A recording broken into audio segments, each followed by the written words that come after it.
Red. What are you up to? Just making sure all the M&M's gifts are wrapped and the ball's filled. Remember that one party when we had no M&Ms? Oh boy, I still have nightmares. The biscuits? Yeah, you used all the M&M's candies that were meant to decorate the party treats, to decorate snowmen. You did it again, didn't you? They do look cute, though. Bringing cheer, M&M's for all fun kind. The Clyde One Super Scoreboard Podcast with Lookers. Choose from over 6,000 vehicles, new or used, small or grand. It's game day, and this is the home of Scottish football. It's Clyde One Super Scoreboard.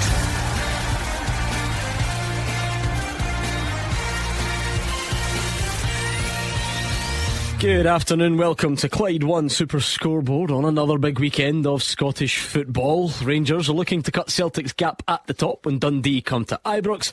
Brendan Rodgers' side have the chance to respond at Kilmarnock tomorrow. Before we get to that though, Livy Hibs, St Mirren Ross County, and two in the must-win category for Motherwell and Aberdeen against St Johnstone and Hearts respectively. I'm Gordon Duncan, and joining me this afternoon you have Gordon Dalziel, Mark Wilson and Hugh Keevins. Title or turmoil? Those are the options on offer today. For Rangers, it's all about reducing the gap between themselves and Celtic at the top of the table to 5 points, putting Brendan Rodgers' side under pressure on the plastic at Kilmarnock tomorrow.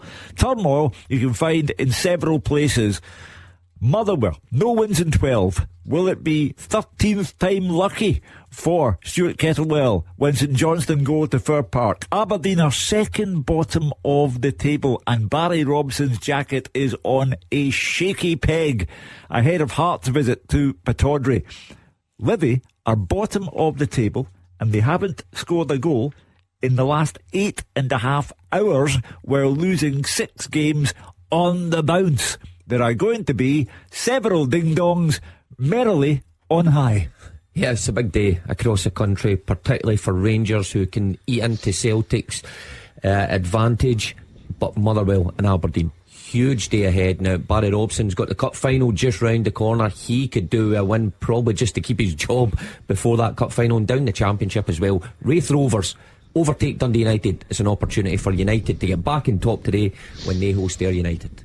I echo what the boys say. Not a lot to add to that. I think we've got an exciting afternoon, plenty of goals ahead and plenty of drama.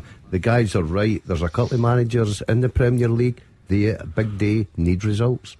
Lots to look forward to. I know the drill, you're probably either sheltering from this terrible weather or you're getting dragged around the shops doing the old Christmas shopping. Hopefully you've got us on in the car. We'll take you through all the build-up, let you know what's happening on the pitch, and then of course afterwards your chance to have your say as well. So buckle up, because one thing Scottish football guarantees at any time of year is a bit of drama and controversy and plenty of talking points. So let's kick things off with a trip to Rangers against Dundee. Andrew McLean is there. Yes, well, injuries have been so bad for Rangers that Philip Clement is sick of talking about them.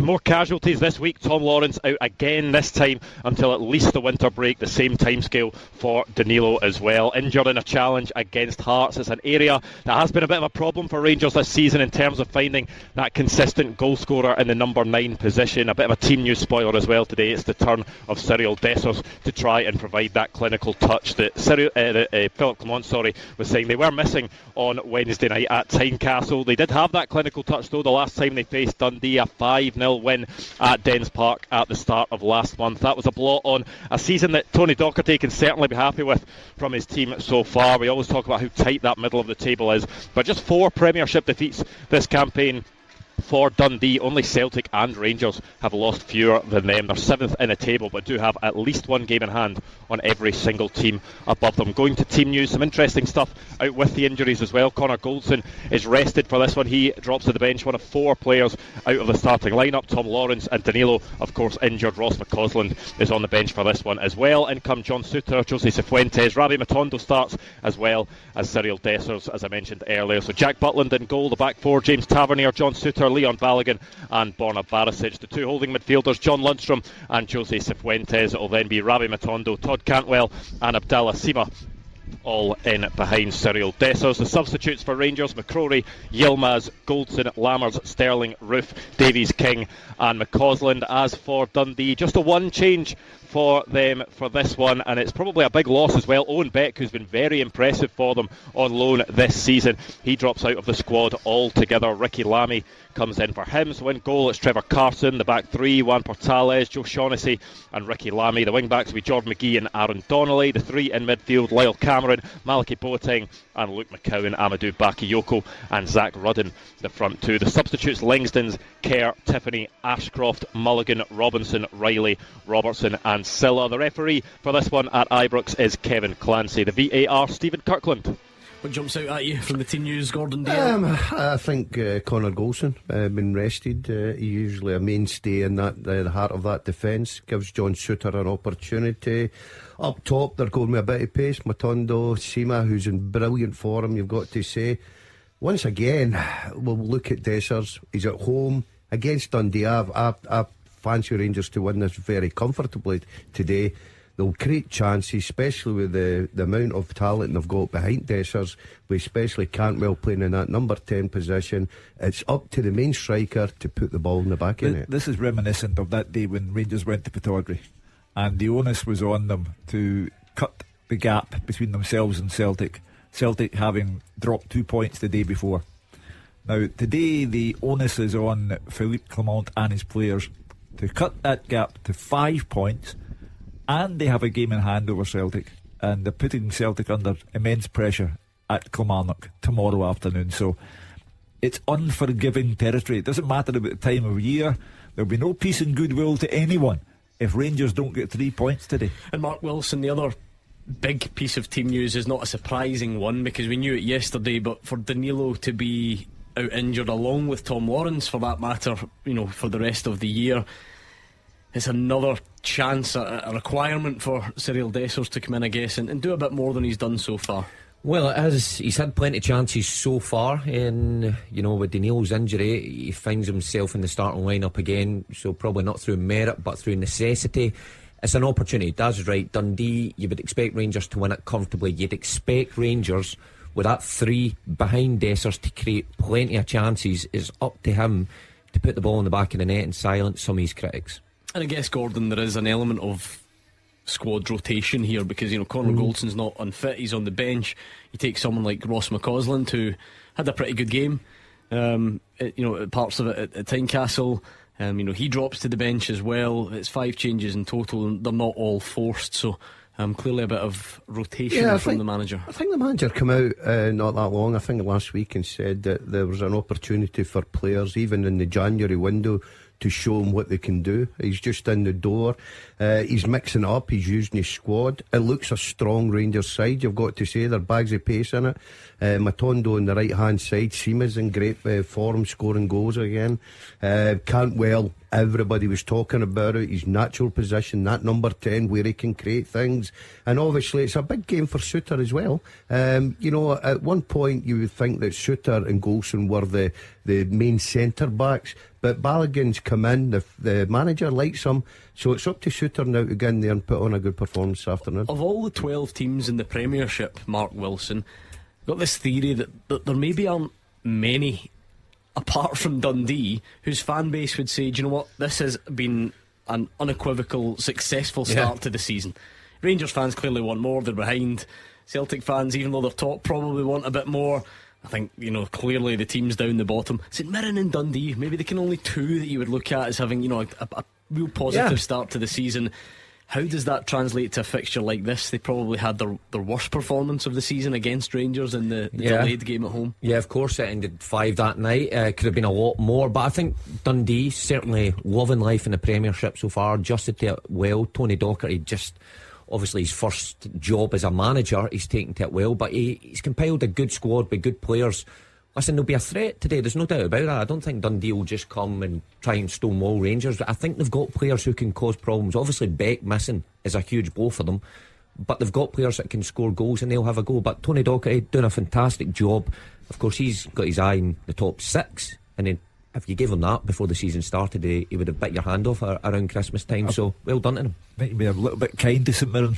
4 losses in their last 5 games. I was about to caveat it with maybe they're starting to slide, but it's all gone. They would take pear-shaped for them. They would have taken your hand off for 4th place, though. I think that's the point up to this point in the season.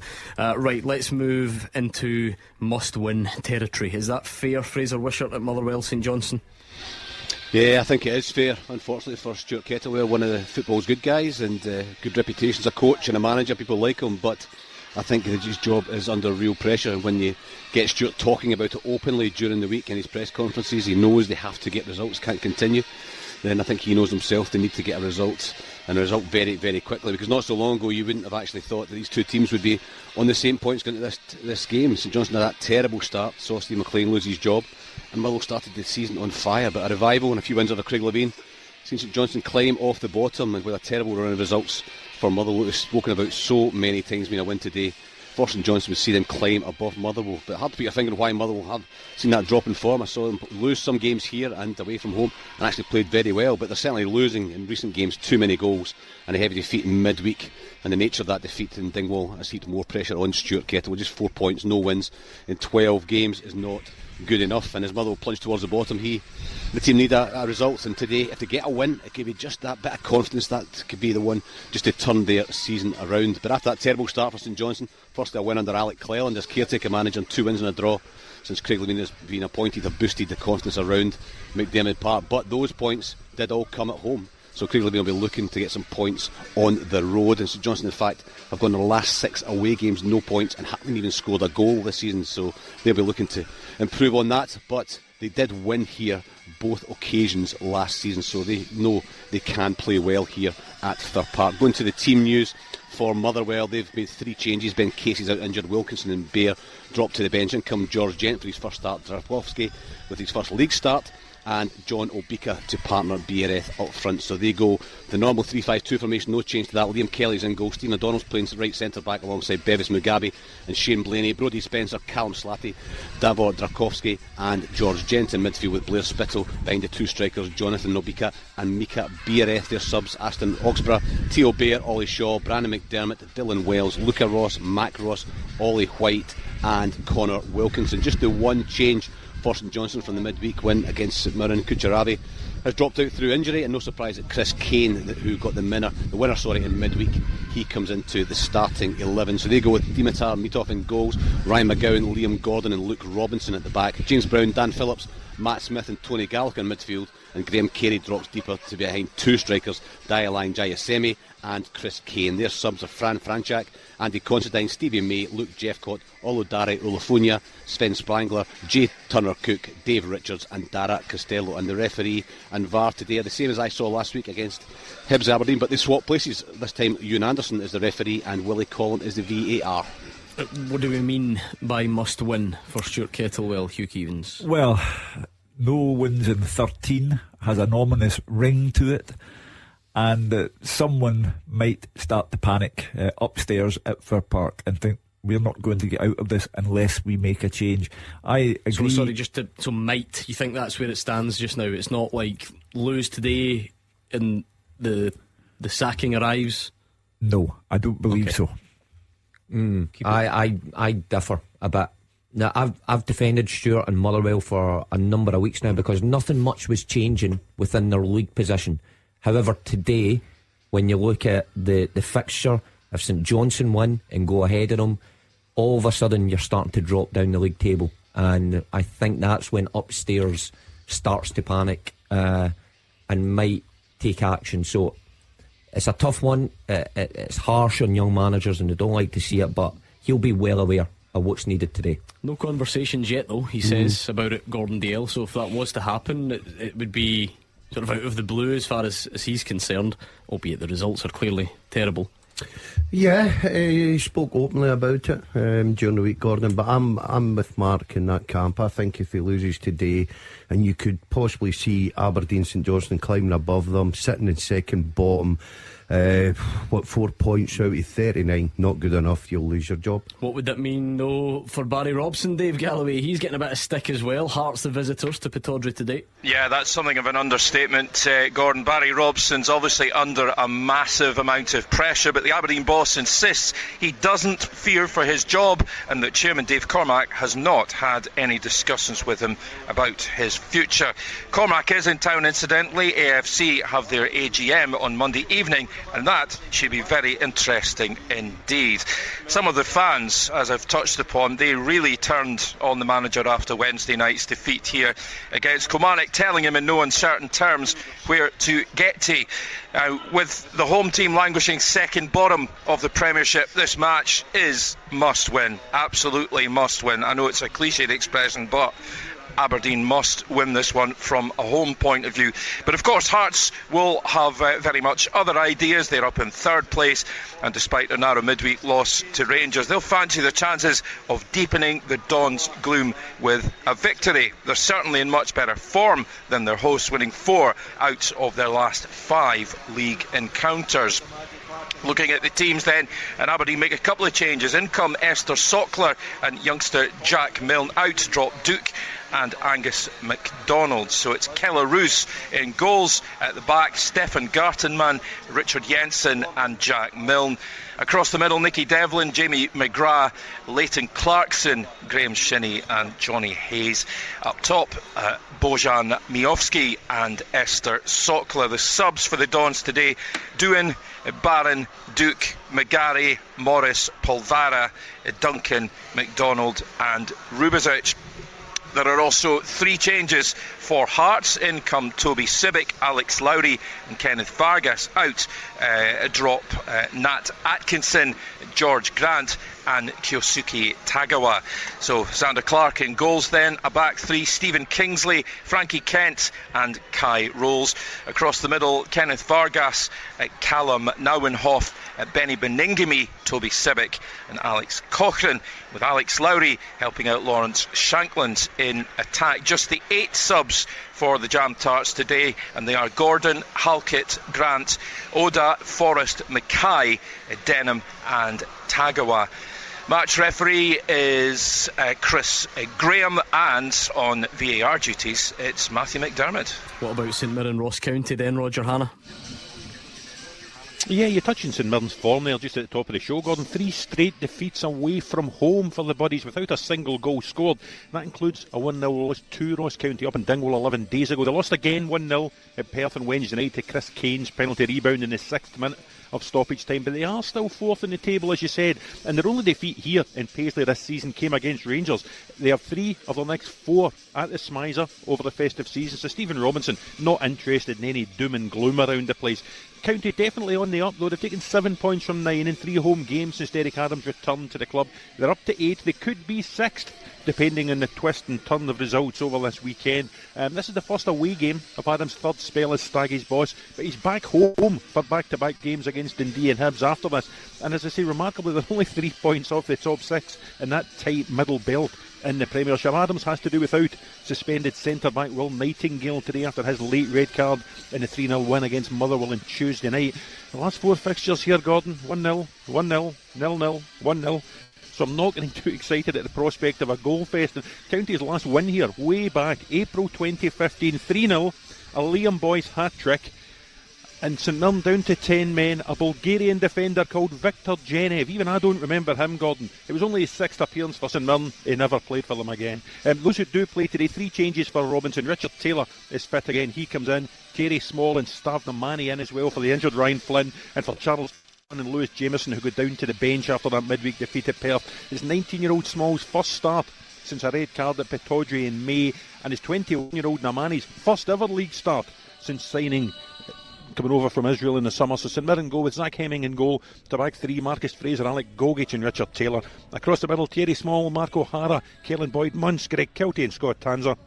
And up top, Stavner Manny, Will Partner, Jonah Ayunga. On the bench are Minsky, Bolton, McMenamin, Jameson, Dunn, Olusanya, Bacchus, Mandron and Grieve. Just a 1 change for Derek Adams. He's without, as we say, Nightingale. In comes 18-year-old centre-back Dylan Smith. But ex-St Mirren players Eamon Brophy and Jay Henderson are both fit and back on the Slaggies bench. So they have Ross Laidlaw in goal, also a back three, Dylan Smith, Jack Baldwin and Ryan Leake. Across the middle, James Brown, Connor Randall, Scott Allardyce and Ben Purrington, with Jan Danda in behind the front two of Simon Murray and Jordan White. On the bench, Monroe, Harman and Brophy, Henderson, Turner and Sims, Sheaf, Loturi and Samuel. The referee is Callum Scott. The VAR at the Smizer is John Beaton. Livy Hibs is the venue for David Friel this afternoon. Yeah, Gordon, as Hugh sort of indicated earlier on, there's dark clouds over Livingston at the moment. I'm not just talking about today's weather, which is pretty grim. Livy 3 points adrift at the bottom of the league, 1 win in 12, 6 defeats in a row and no goals in 505 minutes. I think it was October the 21st the last time they scored a goal. Tony Macaroni, it was old cliche, it used to be a fortress, a really hard place to come, but it isn't anymore. Home form has become a real problem for David Martindale's side. They have 1 win here in 6 league games so far this season. They've only scored 3 goals in those 6 games as well. Off the pitch, meanwhile, the proposed takeover by John McElvogue has been halted for the time being after a court ruling, so it's a concerning time for Livy on and off the pitch, and I think they badly need a win today to lift the gloom. The game with Ross County was frozen off last week, but David Martindale has made 2 changes from their last outing, which was a 1-0 defeat at St Mirren. It's quite surprising, given the lack of goals.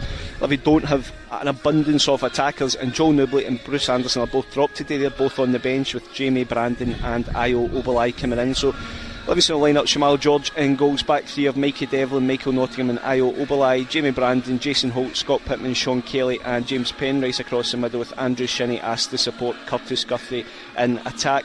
Subs for Livy are Hamilton, Parks, Anderson, Kelly, Welsh Hayes, Newbley, Singari, Lloyd and Lawal. As for Hibs, they're also getting closer to fresh investment. Bournemouth owner Bill Foley, he's getting closer to taking not a controlling stake, but certainly put some money into the club, and I think they're certainly in a far better place than their opponents today. Okay, Hibs lost 4-1 in midweek to Celtic. I'm not sure I agreed with Nick Montgomery when he said his side were a bit unlucky. They did create a few chances, but they could also concede 6 or 7. But they had won 3 in a row before that Celtic defeat, and I think they'll be looking to get back on track today, and I think they'll fancy this. They don't actually have a brilliant record here, but they did win 4-1 on the plastic last season, and I think they'd love a repeat today. Nick Montgomery's made 4 changes from the Celtic game, with 3 of his back 4 dropping out. Lewis Miller, Rocky Bashiri and Lewis Stevenson all out, and Josh Campbell is also on the bench. Rory Whittaker, Paul Hanlon, Jordan Abita and Dylan Venti are in. Hibs are going to line up David Marshall in goals, Rory Whittaker, Will Fish, Paul Hanlon and Jordan Abita. Dylan Levitt and Joe Newell will be the midfield 2, with Jair Tavares, Dylan Venti, Martin Boyle and Eli Yuan as the front 4. Subs for Hibs are Wallacott, Jego, Stevenson, Doidge, Harbottle, Campbell, Bashiri, Molotnikov and Del Ferrier. The referee at the Tony Macaroni is Grant Irvin, and the VAR is Andrew Dallas.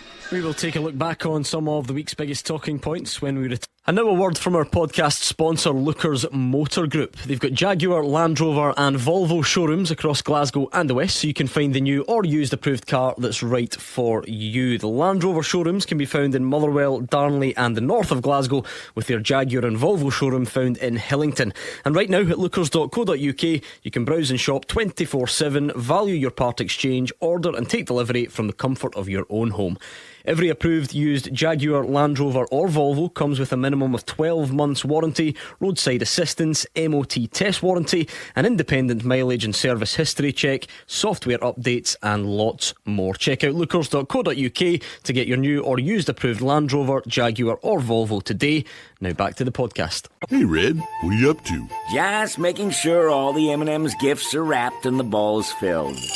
Remember that one party when we had no M&Ms? Oh boy, I still have nightmares. The biscuits? Yeah, you used all the M&M's candies that were meant to decorate the party treats, to decorate snowmen.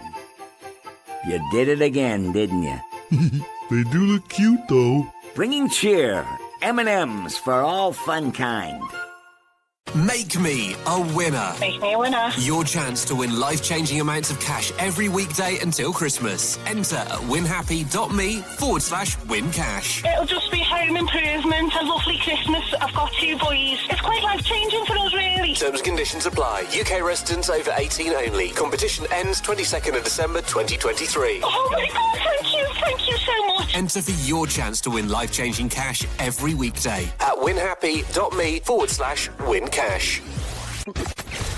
Action as it happens, and your reaction from 5 on the open line. This is Clyde One Super Scoreboard. Hugh Keevins, Mark Wilson and Gordon Dalziel are in the studio. We've got the top team round the grounds. Some really good fixtures, 5 in total in the Premiership this afternoon. Regular listeners will know we usually take a breath after the team news, look back on some of the week's biggest stories, round off the week by our own dramatic, controversial standards. Roger Hannah maybe wasn't quite as busy and debatable a week as we've had previously. I'm thinking maybe as a theme that sort of links it all together. Rangers had their AGM. The theme of that was spending in January and what can be done. It was another week in which Brendan Rodgers again spoke about wanting quality, then got more specific, referencing players being away at the Asia Cup and so on. Would that be the sort of standout talking point from the week? Oh, good answer. Yeah, I think so. And I think supporters now, you hear them phoning Monday to Friday in the show, Gordon, and they're already excited about what's going to happen in January. Rangers clearly will need players due to injuries. You know, Danilo, Lawrence, they were the headline names yesterday, but still no Nicholas Raskin, Ryan Jack, Scott Wright, players like that. So Philippe Clement will want reinforcements in, and Celtic need reinforcements in. I'm very much in the camp that if you sign players from Asia, you can't moan if they go to the Asian Cup. And I don't think Brendan Rodgers is complaining, but he is already just putting the word out that he will want players in, because I don't think he will want to play too many fixtures without Kyogo or O or Maida up front. It looks very short. Roger Hannah's technology sounds a bit wonky. We got most of that. David Friel, what that's sort of linked to this week has been a bit of a debate about Bojan Miovski and whether he's a player Celtic would go for, what he would add, how much he would cost. We had a Celtic fan on last night, very unhappy at the suggestion, said, good enough for Aberdeen, not good enough for us. What do you make of that story? Yeah, well, obviously, story during the week, it did not surprise me in the slightest at all. Brendan Rodgers asked about it yesterday and did the old I don't want to comment in names, which is usually a sign that, yeah, there is interest there. In terms of Bojan Miovski for Celtic, I think it would be a good signing. I think he is good enough for Celtic. He's 24, I think he's got 17 caps on North Macedonia, started against England a couple of weeks ago. Really good scoring record. I think there's more to come from him as well. Scores all kinds of goals. And obviously Aberdeen are going to want a fair bit of money for him, but I don't really have a problem with that, Gordon. For me, if Celtic are happy enough to spend $4.5 million in Mike Nawrocki and $5 million in Albion Ajeti and $4.5 in Vasilis Barkas, I think Aberdeen are more than entitled to ask for the going rate. Now, where they're going to get it or not remains to be seen, but certainly I think he's a player who could add to Celtic. And look, if Celtic don't sign him, someone will sign him very, very soon. He'll go at a higher level than Aberdeen, no doubt about that at all. Quickly round the houses, if you like, would that be a good signing for Celtic, Fraser Wishart? Yes, absolutely. I think there's a lot of snobbery around because he's playing for Aberdeen, therefore he's not good enough for Celtic. But we can think of many a player that Celtic have signed that we don't know about from abroad. And they've got Bojan Miovski with his record and his international caps and playing against England, and he scored 18-20 goals last year in, say, the Belgian league or somewhere like that, and he's 11 this year, scored in Europe. People are saying, he's a good player. But I think there is a wee bit of snobbery there from some supporters. It tends to happen. Don't rate people that play for Scottish clubs, but he scored a lot of goals. And in the end, you could sign somebody from abroad and they can come in as a good player. And how many players have we seen, as I said, particularly the old firm, have come in and just not happened for them? Good players, it just hasn't happened for them. Here's a guy we know that can play in Scotland and can score a lot of goals in Scotland. And I've seen him a couple of times recently. Saw him last week. He missed a whole load of sitters against Hibs, but his general game was really good. Keeps it simple. I think the way Celtic would like it at centre forward, keep it simple, just hold the ball up, bring the good players into play, and then gets back in the box and scores goals. So for me, yeah, he's good enough to play for Celtic. Where the snobbery is exposed as a myth is that Celtic in the summertime brought in 10 players from out with Scotland, and 9 of them are so far in the failure category until they can prove otherwise. Lewis Palmer is the only one of 10 who looks up to the job, and Brendan Rodgers has gone on record about the likes of Nawrocki and Lagerbielke and said he sees them in training and they're not up to getting a game yet. So Miovski would of course be a good signing for Celtic, and Brendan Rodgers has said he wants 4 quality players in. Now, on the back of a dodgy transfer window in the summertime, I don't think Brendan Rodgers, who has lately taken to speaking his mind, I don't think he will take kindly to a transfer window that does not meet with his ambitions. Would Miovski fall into that category for you? I can see where the boys are coming from. I think it would depend on the price, Gordon. And then you're looking at, would that mean that O would be right down the pecking order? Well, part of this is the Asia Cup though as well, isn't it? Yeah, and I appreciate that's a short-term thing, but still something's going to need Yeah, done. look, I think the boys make a good case. He knows the Scottish game. He's playing with a team that's sitting second bottom of the league just now, but he still looks a threat. I think he's got a lot in his locker. I know Mark likes him particularly, so I don't think. I think right price, I think it would be a good deal. I don't think Celtic will pay over odds, but yeah, I think it would be a good sign. I said last season I thought Rangers or Celtic would have taken a wee nibble at Miovski because of what he did last season for Aberdeen. And if you look at him, comparison to O's been here just coming up for a year, and he's got about 12 goals in that time. Miovski's got 11 this season alone. A lot less minutes though. Yeah, but probably a lot more chances created from a Celtic side. Miovski can make things happen as well. You know, he doesn't often rely on others to put it in a plate. I think he's a clever player. I don't think it'd be the worst move for Brendan Rodgers. How does Rangers' situation differ, Roger? Very loosely, I feel like we've separated into, would Miovski be a good one for Celtic and would Shankland be a good one for Hearts? Rangers' main concern again seems to be injuries, though. I don't know if they sign their way out of that or how they fix it. Yeah, injuries really are the problem, and that's been the case. Rangers supporters will tell you, Gordon, that's been the case for some considerable period of time. It seems to be something that has irritated Philippe Clement and his time at the club. He keeps referencing it, the number of injuries, and the fact that, you know, when a Rangers player gets injured, he never seems to be out for 10 days. It's always a sort of lengthy injury. We spoke to him about Nicholas Raskin after the game last weekend against St Mirren, and he seemed, you know, annoyed that the rehab wasn't going as well as he'd expected it to, and he's already rolled him out of the cup final next weekend, and things like that seem to annoy Philippe Clement. So if he's going to have a lengthy injury list, he's going to need reinforcements. And I think, you know, unlike Celtic, you look at Celtic, up top is clearly going to be the area where they need reinforcements in January, mainly because of the Asia Cup.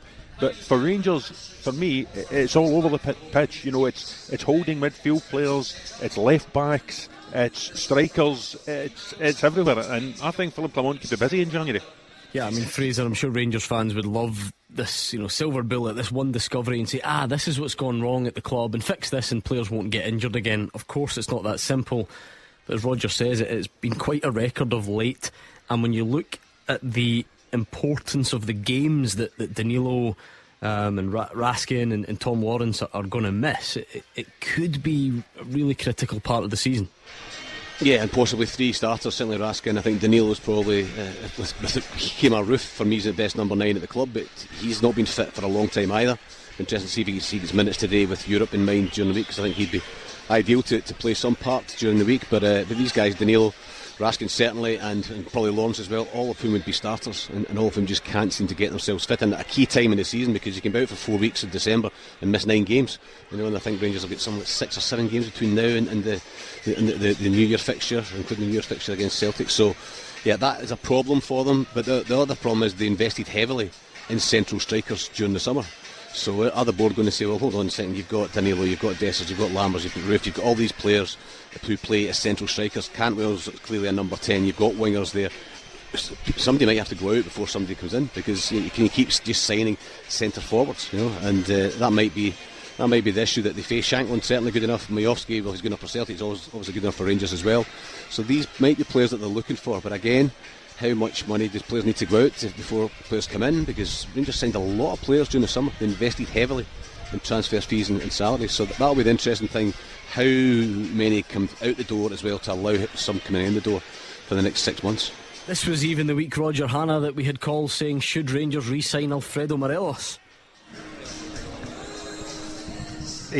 No, not for me, I have to say, Gordon. I don't think, looking back, you have to remember the last year or 18 months of Alfredo Morelos' spell at Rangers, so I think that would be a backward step. There is talk of Miovski, there is talk of Shankland. I would throw Martin Boyle's name into that as well. He still strikes me as one who's as capable as either Miovski or Shankland if you're looking locally, shall we say, for attacking talent in the January transfer window. But no, I think Morelos had chance after chance after chance at Rangers. It didn't go well latterly, and it doesn't look as if it's gone any better at Santos. Let's park it there quickly. Go on then, Hugh Keevins. So let you back in briefly before we move on. I was quickly going to say moles is my favourite novelty topic of conversation about this transfer window. Santos, in their hour of need, when they were about to be relegated after their 111-year history without relegation, they still didn't bring him on. He sat on the bench because he's past it. You also called him Michael Moles there, and I thought he's definitely past it. I can't see him. Yeah, your big moment was Too many wasted. mince pies. No, you know what I mean. Yeah, well, exactly. Alfredo Morelos. We all knew what you meant. He's over the hill, done, past it, forget it. Clement wouldn't touch him with a barge pole. Merry Christmas, Alfredo, if you're listening. We'll go back around the grounds on a huge day of Premiership action next. The team with the biggest support in Glasgow and the West. This is Clyde One Super Scoreboard. Hugh Keevins, Mark Wilson, Gordon Dalziel in the studio, building up to kick-offs around the country. Very briefly, let's hear from Philippe Clement and Tony Docherty. Saying that this week will define the season of Rangers, it's totally not true. There are for sure 3 competitions after this week that we still will complete. And of course, Tony Docherty going to Ibrox today. Every game, as I say, it's important that you try and make sure that your game plan, you execute that over the opponent. And this week we've been analysing Rangers as we would do every team, and there's huge strengths in their team, you know that, but there's weaknesses as well. So what you try and do is exploit any weaknesses, and any strengths they've got, you try and negate that as much as possible with the staff that you've got and the players that you've got and the system that you're going to play. So you need to be your best, you know, you need to make sure that you're ready for the challenge, and that's why we'll go down there having had a good week's training, looking into how we're going to play and hopefully execute a game plan. We'll be back to Ibrox before kick-off, just reflecting on the size of this game at Fir Park, Motherwell, St Johnstone. The guys are floating it as a must-win for Stuart Kettlewell, and I'm always interested, Fraser, when the dice gets rolled. If you like, you know, a couple of weeks ago we saw Stuart Kettlewell, you know, try a front three central strikers, and it didn't really work, and he revisited it. And today Gordon Dalziel likes to call him Davor because it's better than going for the surname, but Davor is in for his first league start, and there is a first start, and it's at all at the club for Georgie Gent as well. Is that all feeling a bit like a sort of, if it's not a last throw of the dice, then one of them? Yeah, I think it's a great name to call him Davor as well, because I struggle with his name, get the teeth back in as well. But I think a lot of it's down to injuries as well. Gordon, when you look at the subs bench, they've got 5 young lads, McDermott, Wells, 2 Ross lads in white. So they've only got 3 experienced players on the bench who are recognised first team players, and they're all strikers. Theo Baird, Ollie Shaw and Conor Wilkinson, and you know, I'm told they're going to tuck Stephen O'Donnell in as a right-sided centre back. I thought he might have changed his formation to a 4-4-2, but it's not. It's going to be the same formation as usual, and Stephen O'Donnell's going to tuck in as right-sided centre back. So I think it's probably needs must. But Davor was brought in as a kind of a big name player on a good salary, on a work permit as well during the summertime, and he's not played. And a lot of that was down to the former Lennon Miller, who played really well at the start of the season. But Lennon's been injured for a number of weeks now, and he still hasn't played. So I don't know if that tells you anything, because Stuart Kettlewell was the manager at the time. But yeah, I thought he might have changed things today, changed it around. But he's sticking faith with his tried and tested system, and he's going to try and get Blair Spittle, who's probably been their best player this season, into attacking areas, and Biereth as well. That's the 2 players who probably can look at themselves in the mirror this year. But even John Obika's back from injury as well, so they've got a wee bit of an attacking threat there. But if they need changes elsewhere, then it might be down to the young lads, and sometimes that's good. Sometimes a wee bit refreshing. But certainly troubled times at Motherwell. I think Stuart's problem is that, you know, the club is run by the supporters, and if supporters turn on him today, then the supporters' reps and people on the board might have to do something as well. And he's not had a chief exec. Alan Burrows left a year ago, and he's not been replaced either, so he's not got that comfort of somebody there who's maybe batting for him in the boardroom as well. I really like Stuart, and he's got a reputation of being a really good coach, but you can't keep losing games. He said that himself. You can't keep losing games. In the manner of defeat in midweek against Ross County, and if they lose today, it might be the manner of the defeat that might decide one way or another whether he stays or goes. You can debate amongst yourselves who out of Stuart Kettlewell and Barry Robson needs the win more, but Dave Galloway, the booing when David Watson's fine goal hit the back of the net midweek told its own story. Is it safe to say the Pittodrie faithful won't be very patient if this game doesn't start well today?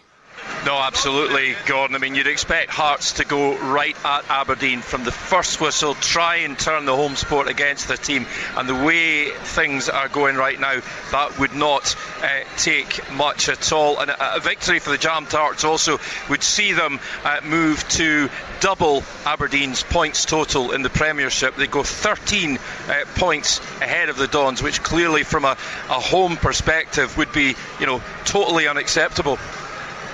Yeah, let's hear from Barry Robson. An exciting one, hopefully. We hope to try and create chances as we always do. Hearts are a good side, a lot of good players. The squad's been there a while, so they all know each other well, and it's a game that we're really looking forward to. As I said, it's good when you can get a game that comes along quickly after we got beat the other night, and hopefully we can go and try and get the 3 points for the fans. I'll say one thing, since I've been here, the fans have been absolutely brilliant, and they were frustrated the other night and disappointed, and I get that. And rightly so. We want to go and win the game for them. But for me, the fans have been outstanding. I could not have asked for any more support from them. And the other night they were frustrated, and they let us know that, and rightly so. So we need to go out and try and win the game for them. Looking forward to that one greatly at Pittodrie, St Mirren against Ross County. Roger Hannah, it's almost like Hugh was saying earlier, would you put St Mirren in the bracket of a good season so far? And I think you would have to, but it's maybe in that balance, and fixtures like this can maybe sway it one way or the other as we head into this busy schedule. 3, Scott Tanzer. Number 5, Richard. Well, that's the biggest delay of all time. Roger Hannah's still listening to last week's show. I think we'll try and get that cleared up. Livy Hibbs, David Friel. Yeah, you're the man, David Friel. You had St Johnstone gone a few weeks ago. Where do we stand on Livy? Because it sort of reminds me of Hamilton Accies in a way, where eventually they keep proving everyone wrong, so people say, well, you can never write them off, they'll never go down, and then it comes round again and people say, well, they're bound to eventually, and is this their year? It just feels like it's all a bit negative at Livy at the moment. Yeah, it certainly is all a bit negative, Gordon, but I'm still not writing them off. I know what you mean in terms of Hamilton Accies, and I suppose everybody at the start of every season thinks, can Livy hang on again? But I spoke about this earlier in the season. Livy have got a really strong squad. For whatever reason, things aren't happening for them. But I think David Martindale is a good enough manager, and I think they've got good enough players to get out of this. It's a horrible run they're on. I mean, the goal thing is becoming a real problem. Obviously, 6 defeats in a row. I don't think Davy's under any pressure to lose his job or anything at the moment, but they obviously need to stop this rot quickly. But I do still think they can get out of this. I don't think Livingston will go down. I think it could potentially go to the wire, but I still think they've got the squad. Even if you look at the bench today, as I say, guys like Nubley and Bruce Anderson, Stephen Kelly on the bench, they've got options. They're a good enough squad to get out of this trouble. Let's hear from Davy Martindale. When any of these teams come to Livingston, we've got more than a good opportunity if we perform on the day to take points from the game. But I know how well Nick's done since he's been in the building. I think he's done a very, very good job. You can see the progression in the players since he's been in there. And here is Nick. Yeah, it's a quick turnaround. That's what you get in this Christmas period, so no time to dwell on anything, and you have to look at the next game, and that for us is Livingston. And yeah, we'll go there. We know exactly what's going to offer. It's going to be a tough game. It's not an easy place to go. They're a physical side, well organised, and yeah, we'll go there looking to get a result like we do every week. I would have to contradict David Friel, my old friend, my fellow hack. I don't think you could say that Livy have a strong squad on the back of 6 defeats in a row, not a goal in 8.5 hours, and if it's 7 defeats in a row, then thank heavens they don't have a good squad. I think you could both be right in a way though, David Friel, because I get what you mean. You look through individually, it feels like there are a good few players at least in there that you think would do a job for the other teams round about them. Yeah, exactly, Gordon. But my point was really, if you think back to the Hamilton Accies team you're talking about eventually get relegated, you kind of felt they were doomed. They didn't look as if they really belonged in the top league anymore. I don't think you can say the same about Livy. I get the results haven't been good, but if I look through that team and look through the experience they've got there, I still think Livy might be okay this season. So I'll contradict you. Well, listen, you can't have Livy and St Johnstone going down, so you have to pick one of them, but we'll leave it there for now. Livy against Hibs at the Tony Macaroni. The kick-offs are coming next, and we go back to Ibrox after these. The winning team all season long. This is Clyde One Super Scoreboard. 3 o'clock on a Saturday, still the place to be for football. Can't beat it. We've got 5 games in the Scottish Premiership this afternoon. We've given you team news ahead of them all, but let's go back to Ibrox and build up to kick off for the match against Dundee with Andrew McLean. Yeah, just waiting for the teams to make their way out the tunnel for this one. I'll give you a recap of the starting lineups. 5 changes for Rangers from that 1-0 win over Hearts midweek, and of course some of those down to injuries as well. The likes of Tom Lawrence, Danilo are out for until at least the winter break, which will be a big blow for them. Connor Goldson rested, so Goldson, Lawrence, McCausland, Danilo and Yilmaz all dropping out. In comes Suter, Cifuentes, Matondo, Dessers and Barisic. So Jack Butland will continue in goal for Rangers today. The back 4, James Tavernier, John Suter, Leon Balogun and Borna Barisic, the 2 holding midfielders, John Lundstrom and Jose Cifuentes, providing the width, Ravi Matondo and Abdallah Sima. Todd Cantwell in the number 10 role behind Cyril Dessers. The substitutes, McCrory, Yilmaz, Goldson, Lammers, Sterling, Roof, Davies, King and McCausland. Just the one change for Dundee from that 3-3 draw against Motherwell. Owen Beck drops out of the squad altogether. He's been very impressive this season in that left wing back role, but he's not fit enough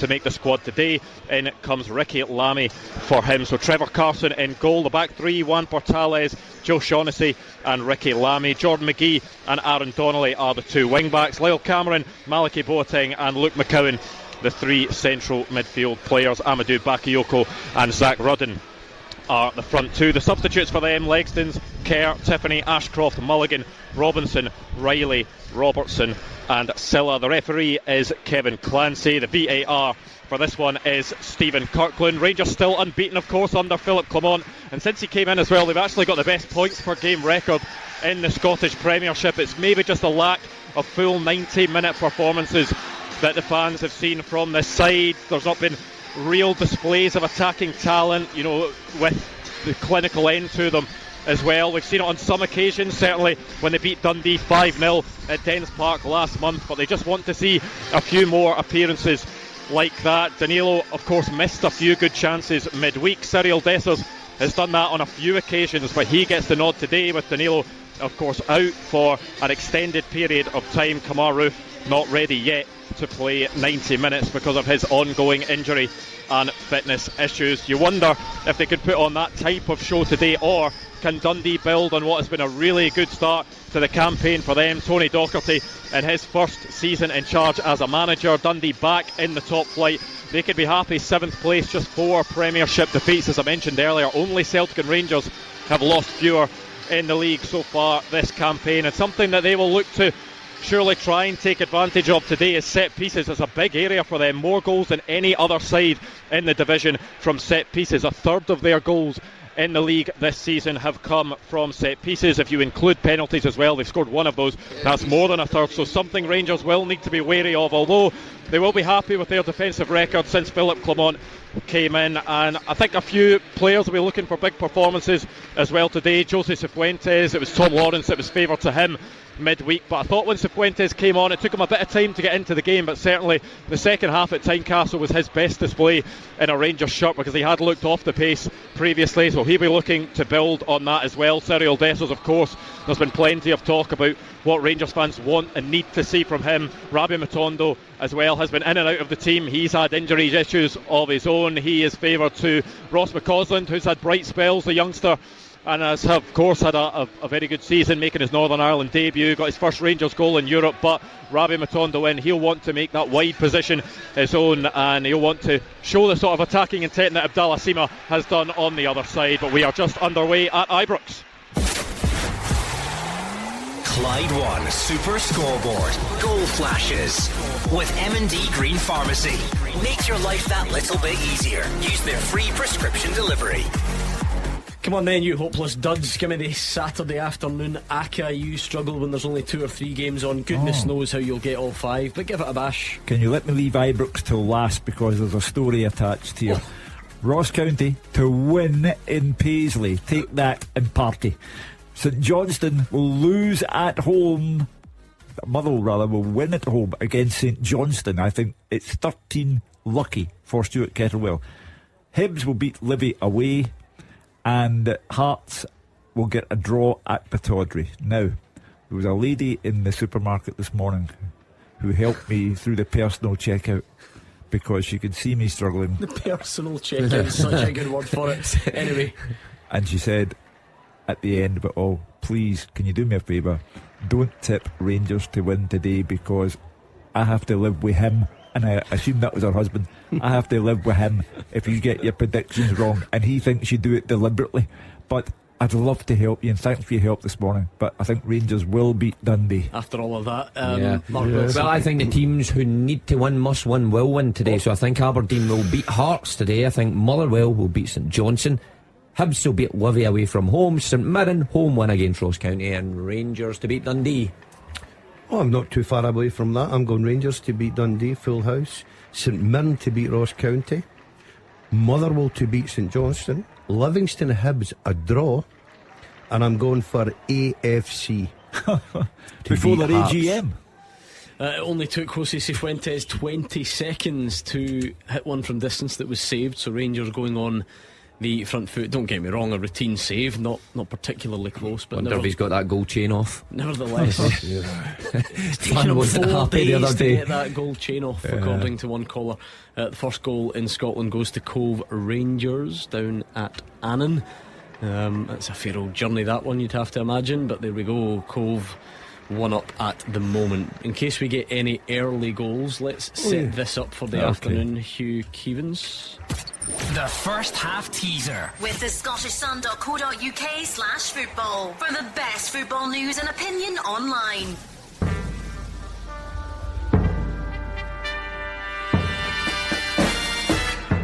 We have Switzerland in our Euro 24 group, of course. That's to come in the summertime. Today's question: there have been 5 Swiss players at Celtic or Rangers since season 2016-17. Name them.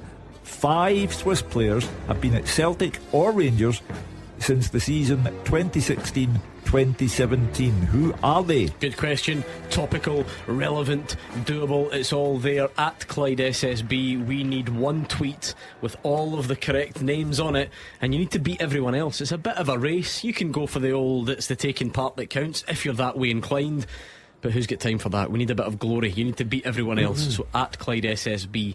Annan is the place to be. A sentence I've never said before, but Annan won, Cove won after 5 minutes. And what a big afternoon it is for the Palmerston Pep if we're on the old must-win territory. I don't know where he is. He certainly could be doing with 1. It's Montrose 0, Queen of the South 1, Lee Connolly. And that's a tough fixture as well. Montrose away, not easy. What about the grass? Did you hear about him? The grass? The grass, DL. He met Marvin Bartley in the gym the other day, and he says, by the way, you've been getting it tight on the show. From you as well. No, I've seen from you guys. You give him we know that on a Saturday afternoon he can't hear us. Yeah, he's a lovely guy. I love the big man, but I had to Did you just say the big man again because you can't remember his name? I know. Marvin. I love Marvin. He's a terrific lad. And I met him, and by the way, I've got to say, He's still high in confidence. He believes in his players, and that's a great start. It'll be a difficult afternoon. Good game up at Montrose, but well done, Big Marv. Ooh, big chance. Dundee 1-on-1. I think Lyle Cameron eventually, and a huge save, Jack Butland. If there's a phrase that you do say quite often about Rangers at the moment, it's huge save, Jack Butland. So that yet again proving his worth. You talk about contenders for player of the season. And I know that the focus tends to be Matt O'Reilly would be an immediate contender, but Butland, just for the work that he does whenever he's called upon, it's a tremendous show of concentration, and that appears to have been another contribution. He won't thank us for this because it can clearly hold on, we've got an opener at Ibrox. Goal flashes with M&D Green Pharmacy. Jack Butland can't do anything about this one, and Dundee take the lead from that resulting corner. It falls to Bakayoko, and he makes no mistake to put the visitors in front with 5 minutes on the clock. It's Rangers 0, Dundee 1. Early tension for Philippe Clement, as I say. Today is reminiscent of the day when he drew at Pataudry and failed to take advantage of Celtic dropping points the day before. Now today the exercise for him is to put Celtic under pressure tomorrow at Kilmarnock, but that's an early and shocking setback. Now I can see why that lady at checkout asked you not to predict Rangers. Yeah. Well, I did say about Dundee that they carried a threat earlier on. I said they wouldn't come to Ibrox and try and stonewall Rangers. They've got players that can cause problems, and Bakayoko's certainly one of them. It's been a good season. What are you laughing at? You're just making I that did up. say that, did I not? Yeah, and there we go. Who It's did you taking tip? 5. Bakayoko to score. Who did you tip to win the game? Well, Rangers, There but I you go. says Dundee would carry a threat, and they have. So there. Yeah, not a great start. And For Rangers? yeah, A great start for Dundee. Oh, terrific for Dundee. It gives them so much confidence. A set play. What's up? VAR. Is that going to be Andrew McLean's is there, or just because you always have to kind of wait, don't you, nowadays? So we'll just wait and see. No, it's fine, all good. On we go. I thought there was that usual delay. Yeah, listen, terrific start for Dundee. Tony Docks went down there with a game plan. I don't think he would have thought it would have went as well after 5 minutes, but well done to them. Something to build on or hold on to, whatever way you want to look at it, but it's a confident start from the visitors. If they build on it, it'll be bedlam at Ibrox. Great start, Dundee. I was just about to praise Jack Butland. We were talking about the save mark and say that at this stage, I'm sure he will eventually. You can't imagine him making a mistake, really. You know, it's that sort of, it's not that every save is wonderful, out of this world, top drawer. You can't really imagine him making a mistake, but he's been terribly exposed by his defence on this occasion. Of course, I think he's been a brilliant signing, arguably Rangers' best signing, and it was needed because when such a figure like Alan McGregor leaves the club, it leaves a gaping hole in there. You need someone that's going to come in, be assured, and Rangers were struggling a wee bit. He's come in, certainly been the top performer, I think, in this Rangers side, but couldn't do anything for the goal this afternoon. So it's going to be a tricky. Sounds like it's going to be one of those tricky afternoons for Rangers. They've got Danilo out, Lawrence out. You know, you hang your hopes in Dessers. Anyway, that's the only goal in our Premiership games so far. A couple down the divisions. You can stay in touch all afternoon. Remember, at Clyde SSB, of course, we want the answers to that first half teaser. But if you want to just send a message to the guys, get your thoughts over, you can do that as well. How are you all, actually? The Cash for Kids lunch yesterday, Hugh, I had you on a tight leash. You were at my table, you were to my immediate left. You and I had to do the show last night. Correct. So when the first couple of glasses of wine went down, I thought, okay, this is one to be monitored. But it was then fine. There was a rumour that every time you went to the toilet, a wine glass. No. They said the Dazzler was the bad influence at my side because he kept on saying, go on, have another one, go on, have another one. He was topping him up. But you see, I thought yesterday you looked like Gordon Duncan looked like the man from the Milk Tree advert with his dark clothing and his polo neck. I went dressed as Santa Claus, a geography teacher. No. What's his name? The Crystal Palace manager. Roy Hodgson. I went dressed as him. But today we've gone completely in the other direction. We've just gone scruffy. And what about you? I was fine. Do you remember getting home? Yes. Sure. Yeah, 100%. I was slightly fine. Different message from the one I received this morning. But I don't know who told you my that. Sources out there. I was home very early indeed. Yes, but it starts early. So this is the thing. I'm not being fooled by this. You're at the hotel by 11 a.m. So just because you maybe say, I was home for 8 or 9, I was home well before that. That's not great though. Yeah. I heard you were offending everybody that you came across in the bar. I didn't offend anyone. I like a bit of humour, as we all know. I don't know if the person took it. No, they took it that way. And I don't know if I'll be still employed You actually sound next week. a bit better than I thought you would. That's I was at the gym this morning working out, so it showed you that I can get out and enjoy myself, but I know when it's responsible. Not like this man here. Well, this is the thing, right? I am duty bound on this show, and I always will, to remind everyone to drink responsibly. But I was at home last night, obviously, putting the Christmas tree up, that sort of thing, thinking about you all, worried about you all, and I thought, there is one mistake, there is one crucial mistake, one crucial trap that DL could be falling into right now. What's that? Trying to keep up with him. Oh no. That's your problem. No. Right? That is impossible. Just know, everyone should know the limitations. Should just don't try and compete, because that was what was worrying me. I thought you would try and match Mr. Wilson. No. That would not end well for you, because he is a guzzler. Experienced. Yeah. I was experienced. I know, but you just... We started early. There's absolutely no chance I would even go by down 1 that road to p.m. keep up with him. On a more important note, just ever so slightly, over £400,000 raised for Cash for Kids. If you were there, if you bid on anything in the auction, if you donated any of the prizes, you stuck your money in the envelope, whatever it was, a sensational effort. Thank you so much. The scary thing is, like, that, we need more than that, and that's why we still do lots of other things. But the people who came, it was incredible. From the G15 group, G15 being the postcode for Drumchapel, somewhere close to my heart. I lived there for years. And the lovely lady who came, and the two young people she brought with her to explain what is required and what they do and how well it works. I thought it was inspirational on their part, and what a privilege to be there yesterday. Yeah, they were at your table. They were at my table, yeah. I was chatting away to them. I thought they'd done remarkably well to go up there and speak in front of that room about something so personal to them.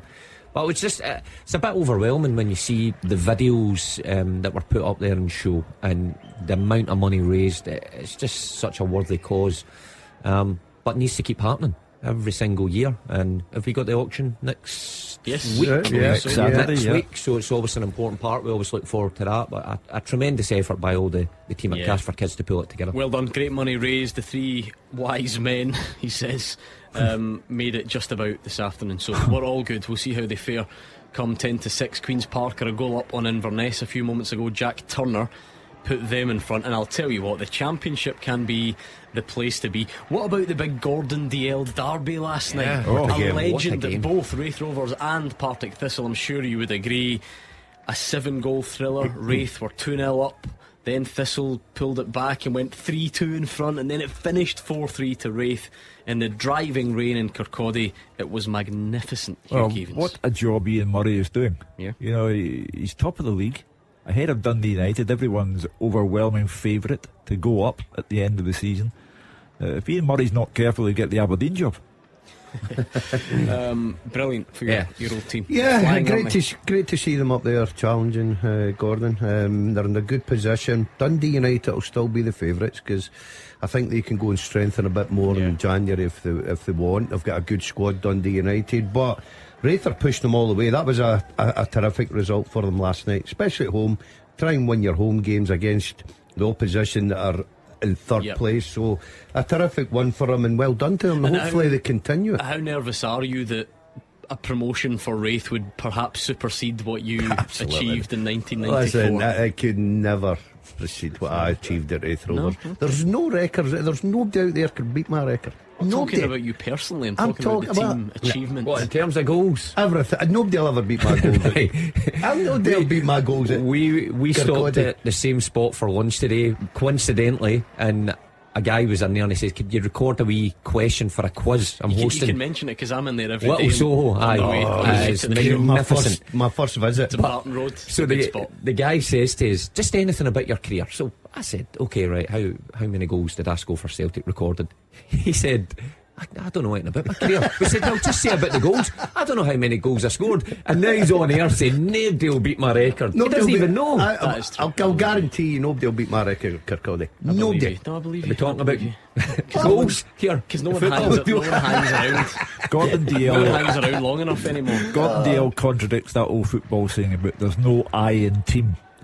He's all about me. Yes, that's it. He told me that yesterday. He is a joke, because on here, look, there's obviously a bit of bravado attached to it. You know, he's a showman. He's performing for his adoring audience, talking about how many goals he scores and so on. But yesterday, in a semi-serious conversation, I told you last night we were sitting next to Alan Gow. You remember Alan Gow, man of quite a few clubs, at the Cash for Kids lunch. And Gordon was talking about his hip operation that he had a few years ago. But with that serious tone and a sort of straight face, he was saying, because Alan, the thing is that you've got to bear in mind, like, I scored 240 goals with my right foot, so there was a lot of wear and tear on my hip. But You've not even got no kidding. shame, honestly. He was going, so my left was fine, but there was just so much wear and tear on my right I side. bet Alan was delighted to be sitting next to you. He wanted to hear about a good career, and he certainly got that information. Gowser is from Clydebank. He's used to chancers. Yeah, He's a lovely boy, I've got to say. Chief First chancer time amongst I met him, nice guy. Right, Sean Kelly's had a shot deflected wide for Livy. St Mirren looking a bit shaky at the back. Jordan White's headed wide. Nothing happening at Fir Park. Very cautious start by both, which is perhaps to be expected. And you've had a message in from your partner in crime last night, Simon Donnelly. Oh. Can you think what that might be referring to? Yes. Because I'm glad that Simon is here to remind me, because all that stuff, see what he's done there, he's tried to trick me. He's tried to bang on about the self-service checkout and this prediction and that prediction. Oh. Last night he put his house on Rangers winning today. Yeah. Oh no! Time. The missus is packing the boxes as we speak. 2 weeks before Christmas. Pickford's getting them round. The thing is, they'd need to get past the missus to take it. Brilliant. She's from Drumchapel. Yeah, just good when you old tipster. Other removal companies are available. What one did you mention there though? Pickford's. I remember one of the finest pieces of social media criticism we ever received. Do you remember when I had to hire a van to move house? Yeah, I helped you. Right, exactly right. So you and I were driving to the show in the big van. Yeah. And I was moving house, and I think we put a picture on social Paddy media, and someone replied under it, only they put a rogue R in the middle of that removal company that you just mentioned. And I thought that was really good. You have to just take your hat off to that and say, yep, pretty cool. I remember that.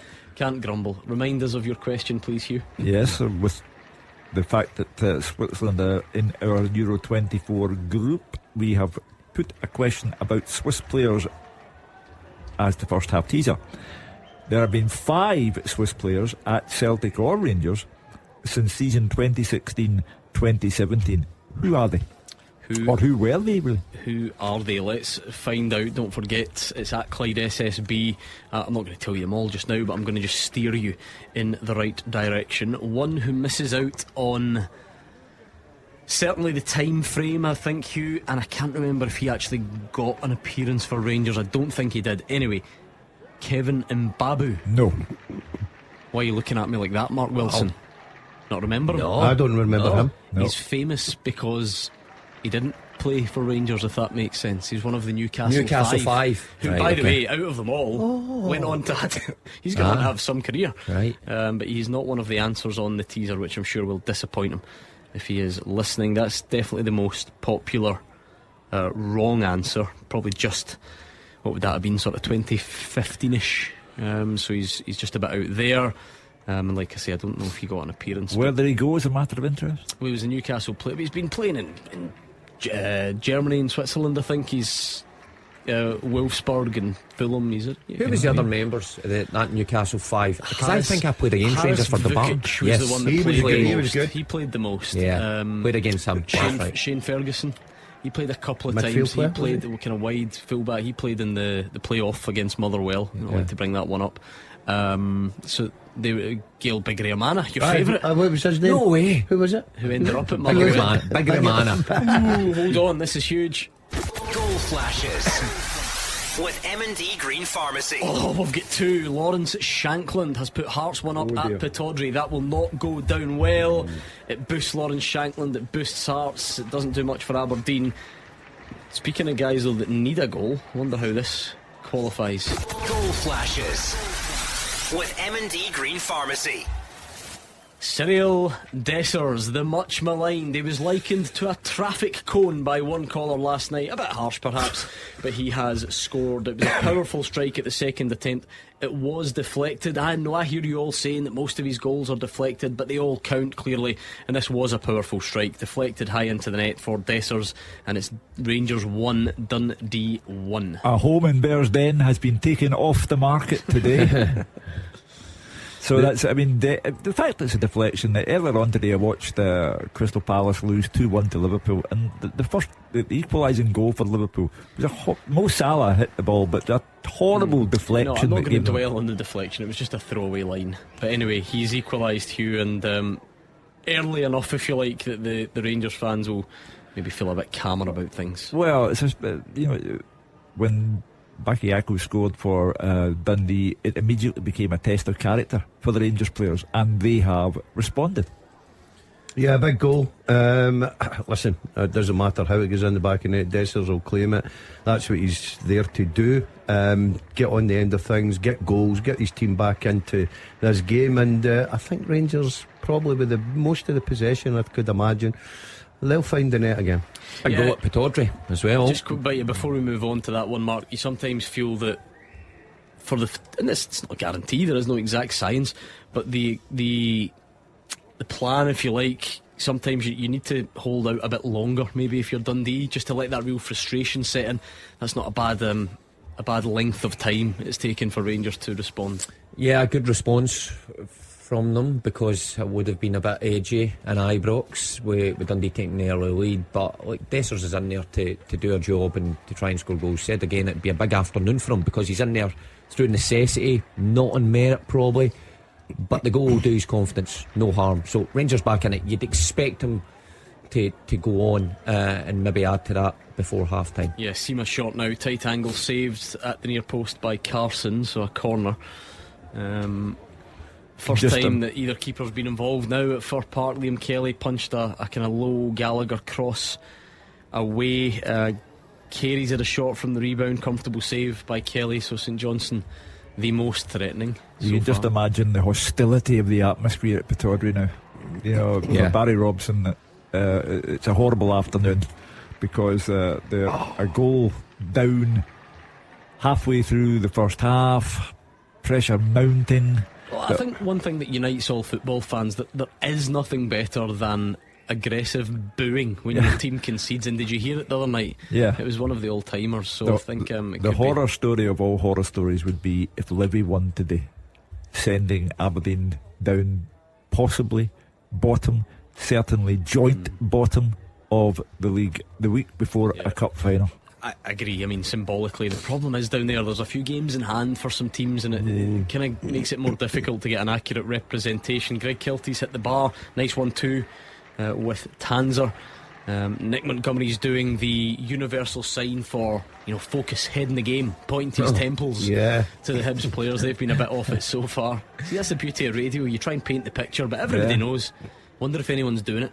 Do you think anyone's out listening, just doing it, just in response? What a team Marvin Bartley's assembled. Alex Ferguson scored, which is quite something. Montrose 0, Queen of the South 2 now for the Palmerston Pep. Oh, Kevin Clancy's going to the monitor for the Hearts goal. What is that usually? No, that was about 10 minutes ago. That's quite a shame. At Ibrox. Oh, yeah, Ibrox. And it was after a Rangers corner. So is it a penalty check? You would have to expect that it is, unless there is something else that's happened sort of off the ball. But yeah, you would imagine he's going to go and have a good old look there. Yeah, you would have to assume it's from the corner. You expect it'll be given. I had the penalty 33 minutes region. I'm only kidding on. I'm only kidding on to the Rangers fans listening. Well, you was 34 minutes. You get everything in there. Everything in there for a joke. Kevin Clancy, the referee. Very quick check. Penalty given. Rangers have a penalty. They are level at the moment against Dundee, but a golden chance from 12 yards.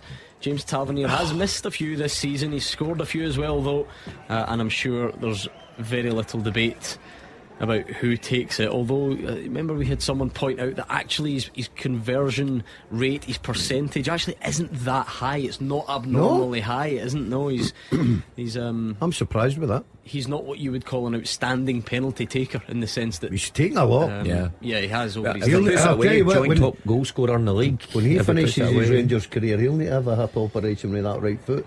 That penalty spot. He has the chance, as Mark says, to go top scorer in the Premiership outright. Of course, Matt O'Reilly could respond tomorrow, and some others throughout the afternoon.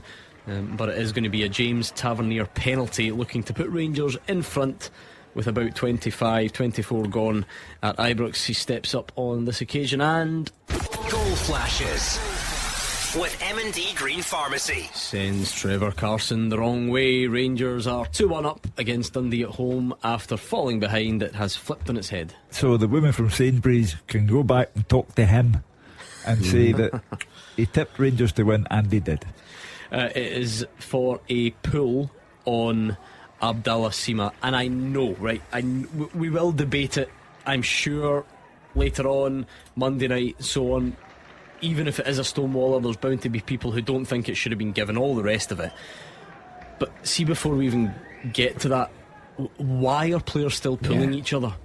Because see this defence that you sometimes hear, and I get it, because that's what you do as a fan, where you say, but is there enough of a pull, and how come it wasn't given at the other end? And I get all that, and that is all legitimate. But in terms of controlling what you can control, why are players pulling each other in the VAR age? There's just no explanation for it. Reflex I know they're going to lazy defending, would you say, Mark? Probably, yeah. Probably a bit of both. What you said there, reflex action, but lazy defending. The attacker just getting that half yard on you, but you've got to get it drilled into your head now that there's just every chance it's going to be given against you a penalty. So players need to start understanding that. But we've not seen it. But a pull's a pull.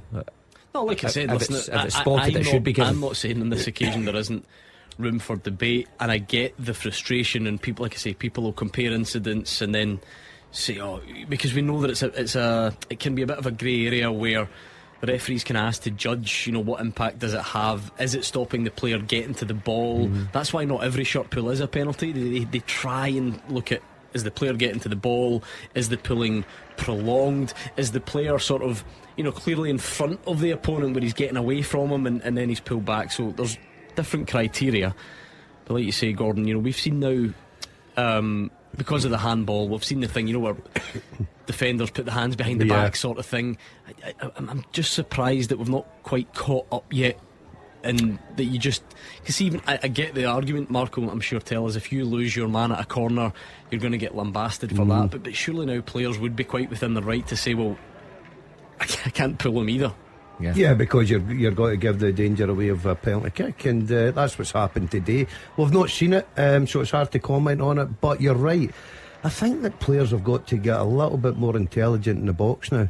There's marking and try to, as Mark quite early says, we've been there. If you lose your man and he puts the ball in the back of the net, you're getting a roasting off the manager. So sometimes it's just out of desperation. And you're hoping that you're going to get away with it, but obviously it's not happening for Dundee. I wonder the best way of combating it, though, if you're a manager, because it's going to continue to happen. If you're asking players to man mark, and so much is on the line at set pieces, and it's just that wee split second. Hugh's right, it's a reflex action sometimes. Wonder if managers will start going zonal, just marking your zone. Now, some managers prefer that. I think was it Martin O'Neill's team used to mark zonally and just command their area, so they're not even touching a player. Here's the thing, this is the thing, hopefully you're still allowed a bit of physical contact. That's the point. And see if you two are right next to each other, kind of shoulder to shoulder, and you maybe grab his shirt a little bit, you still might get away with that one. It's the one where he's running away from you, so you've got your hand at full stretch, you then see the shirt getting put, they're just getting given all the time, and for the umpteenth time, before people put words in the mouth. Not necessarily saying that is applied here, but generally the ones we've seen this season, we do have a goal elsewhere to tell you about. Goal flashes with M&D Green Pharmacy. Livy 0, Hibs 1, and it's that man Martin Boyle. Quite often Hibs' main attacking threat, maybe not at his flying best this season, but he guided it, and it might have taken a bit of a deflection, and it's probably harsh on Livy on the balance of play, but there we go. Well, on the basis that Livy have now gone 9 hours without scoring a goal, that's finished, that's what we're done with then. Hibs will get 3 points there. Your argument one already. Yeah. That's it. They haven't scored for 9 hours. What are they going to do with this? They've got to get a goal sometime. They can't. All of your arguments about penalties and reflex action and this, that, the other, all very compelling, all very sensible. But you're looking at social media now, Gordon, and I know social media's reaction is Rangers get another penalty, it's a fix. It's a fix. But for Martin Boyle, I've seen 300 appearances for great him. innings, That's some return. But he's definitely a threat. I mean, not as quick as the guy to my left, apparently, Correct. when he was playing, but flying machine Quick, who but can quick finish. nevertheless. Yeah. The Hearts fans are in good voice at Pittodrie, and understandably so, because it came at the same time as all that drama at Ibrox. We overlooked it a little bit, but they will be expecting a response before the break. Would of they some give him? sort. Would they give him cup final? Oh, it's such a strange scenario, isn't it? I think I personally think they would, for this reason, that if you remove the manager tonight, assuming that he loses the game, if you remove the manager, you kind of, and then you get the AGM on Monday, you're kind of throwing the club into turmoil. I mean, they have no chance whatsoever as things stand, but you're making it even but you worse. did say that at Pittodrie a couple of weeks ago. You think you would learn your lesson? No, it's panto season. I mean, but seriously, you'd throw the club into the kind of turmoil that you really don't need in the lead up to a cup final. Yeah, I mean, what's the message there then, that you think, that the reason you don't have a chance of beating Rangers in the cup final is because Barry Robson's the manager? I mean, I get the point that obviously a run of defeats, a bad run of form, eventually leads to a manager losing his job. What sort of roll of the dice is it to just sack him cup final week? Yeah, but especially when they've got the AGM, they might just cover themselves with, because they're going to come in for a lot of criticism at that AGM if Aberdeen lose today. Let's be honest, and a lot will be about the manager, though, don't they? Because you're still the board that appointed them or whatever. So it's not like they would turn up midweek and say, "Oh, great call, well done," and we move on. Yeah, I don't particularly think that they will stick with him if he loses today. Seriously? Yeah. Yeah, I think he could be out of job. Days before a cup final? Well, it's a week. I think he could be out of job. Aberdeen fans are actually getting right behind the team at the moment. They are trying to spur them on. It's another goal for Lawrence Shankland, though, and as we said, everything along these lines is viewed through a German lens for now, Hugh. That'll do his chances every time. No harm. Yeah, as long as he maintains that kind of form, he'll have all manner of controversy to deal with, because in the January window the Rangers fans will want Shankland at Ibrox. Hearts will have to contend with that kind of pressure, and Philippe Clement, already people speaking about the hug he gave Shankland after the game midweek, when he said, "What's your sort code and what's your account number?" But fair play to Shankland. No matter what is written or said about him, he just keeps on scoring. Yeah, he certainly does at the moment. I'll tell you what a week it was, because obviously we were reflecting on the Euro draw and so on, and back at the start of the week we were speaking about the Euros and talking about how exciting it would be to get there. John had more than one camper van hire company. We should go. Get in touch to say that they could hook us up with a camper van. Oh, really? To drive to to Germany. Right. So what way would we go? Down M6? He can't drive, Mr. Keevins. Your sense of direction's not great. Sat nav away I go. So I think you and I are going to be sharing this, and you are fond of German beer or two. He likes. I'm going to be the one driving. You drive. That'd be great, and we could just entertain you. That'd be great. Carry it. It's the music on. Proclaimers. A bit of music, away you go. That'd be brilliant, wouldn't it? Tartan scarves out the window. We'll get back to that. Goal flashes with M&D Green Pharmacy.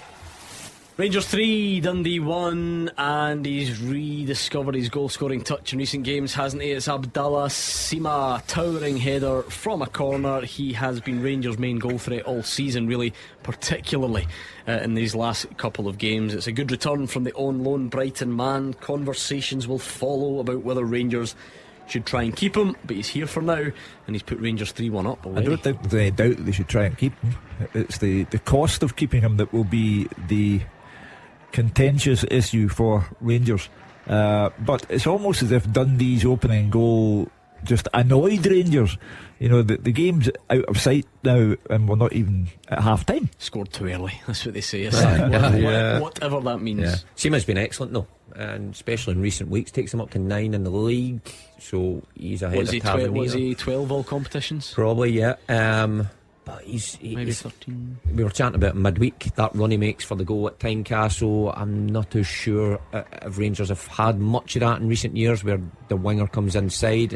A good finish, and another one today. So I'm with you. I don't think there's any argument about if Rangers would want to keep him, but comes at a price later ahead down of the this line. time as well. Gordon front post, 13 for the season, all competition. So there's a bit of variety in the goals there, because he is an aerial threat as well. Yeah, that's a good thing about it. He's getting different kinds of goals, making good runs. He's a danger in the box from the wide areas as well. He can go and obviously score from a header. He's been a good player for Rangers, I've got to say. I thought he had a slow start, but he's certainly come on. More games he's playing, the better he's getting. He's scoring goals, he's playing with confidence. Yes, the guys are right. I think Rangers would snap your hand off to keep him. It's just financially. Arbroath 0, Morton 1. Lewis McGrattan on 37 minutes there. The Palmerston Peps, Queen of the South, are 3-0 up at Montrose. Wow. I really look forward to him returning to the show this midweek after a lengthy absence. There's a wee team talk I gave him. I just gave him Did you give him a few pointers? Did you? But just a bit of encouragement. I left him feeling really good about himself, and he's obviously Listen, put that over if he was in the gym next to you, he would have left feeling good about himself. Believe me, that's a guarantee. What were you doing today in the gym? The 15 pull-ups you say you can. Obviously, machine and sauna. No, I don't do the saunas. No, Aye, that's only because it's shut for refurbishment. I'll wait to go on holiday for a sauna. I'm more a bicep man today. As you can sounds like the tell. worst superhero of all time, doesn't it? Bicep man. I'll tell you what. You wait to see me with my shorts on in the summer, my flip flops, I'd rather not. walking down that German main road. The camper van in the distance. Dundee have the ball in the net. The flag's up for offside though, and maybe even a foul on Jack Butland at the same time. It all combines to mean that play on in the end. Kevin Clancy delayed the restart for a moment or two. We've had a check and away we go. Yes, so the camper van, do you fancy that? I'd much rather fly. I'd much rather that we didn't have I would rather go in the camper van. I like the camper van idea. Yeah, but I'll be the one that needs to drive. That's what I like about it. No, we'll share. You won't. You won't. I'll do the M6. Trust me, I know that road. We could all have our jobs. Gordon drive. Right, where do we I'll go? navigate. Do we go to Dover? Yes, I would. And go on a boat? Hull? No, you can get it for Hull, can't you? Or do we go on the train through the tunnel? Various options. Who picks the music? None of you three. No. I'd put together a 90s playlist. I saw the way you were dancing along to Rick Astley. How good was that? Rick Astley was brilliant. It was great of you to come dressed up as him as well. I thought there was an uncanny resemblance. A couple of people that said if Rick could take Nil, I would be a suitable stand-in. But when Rick finished, the Wenger boys came on, and I got dragged up for. I was at the front of the Wenger boys. That. No, not the actual Wenger boys. The music, the song. The song came on. Who's that? The Wenger bus is coming. Well, that would be us then. I was at the front of the bus. That would be our theme waiting tune. the train on the dance floor. The Arsene Wenger. Something like that. Wenger boys.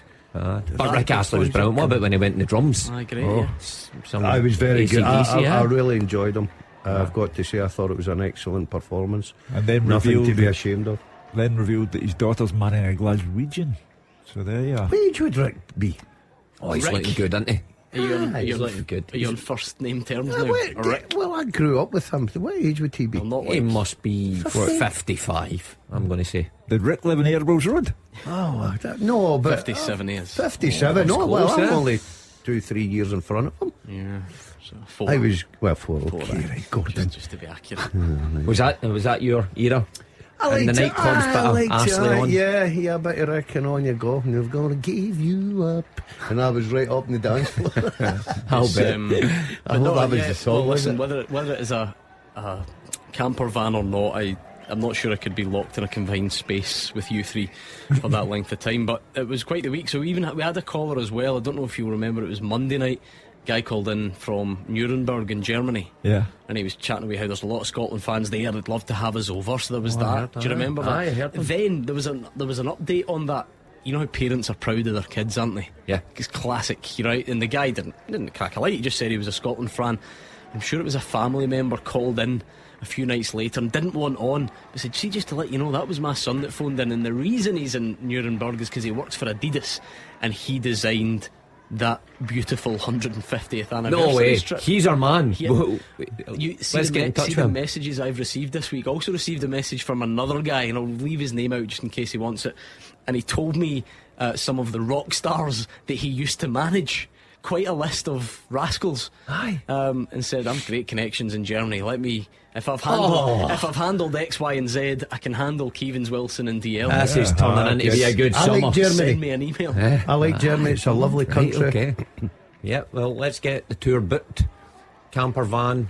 It's a long way, but Thanks for that insight. Yes. Well, you can stay at home if you want. How are you driving on the Autobahn, Dazzler? I've never really driven abroad. I don't even do it in do you Spain. not? No, Oh, see, as soon as I'm I a go bit anywhere, I frightened. like to. I'm always car hire everywhere I go. Nah, See, nah, it's not for me. He's just done himself out. I am not getting in the car with him. I'll do the M6. I know the M6. I know every service station, the M6. Where you boys want to go and Yeah, but stop? there's quite a bit to go after that. I know, but that's where I've done my bit. And then we get M6, from Dover, venue to venue. the White Cliffs. I'm looking at the White Cliffs. Straight off I'm them. getting out the front seat and giving the keys to somebody else.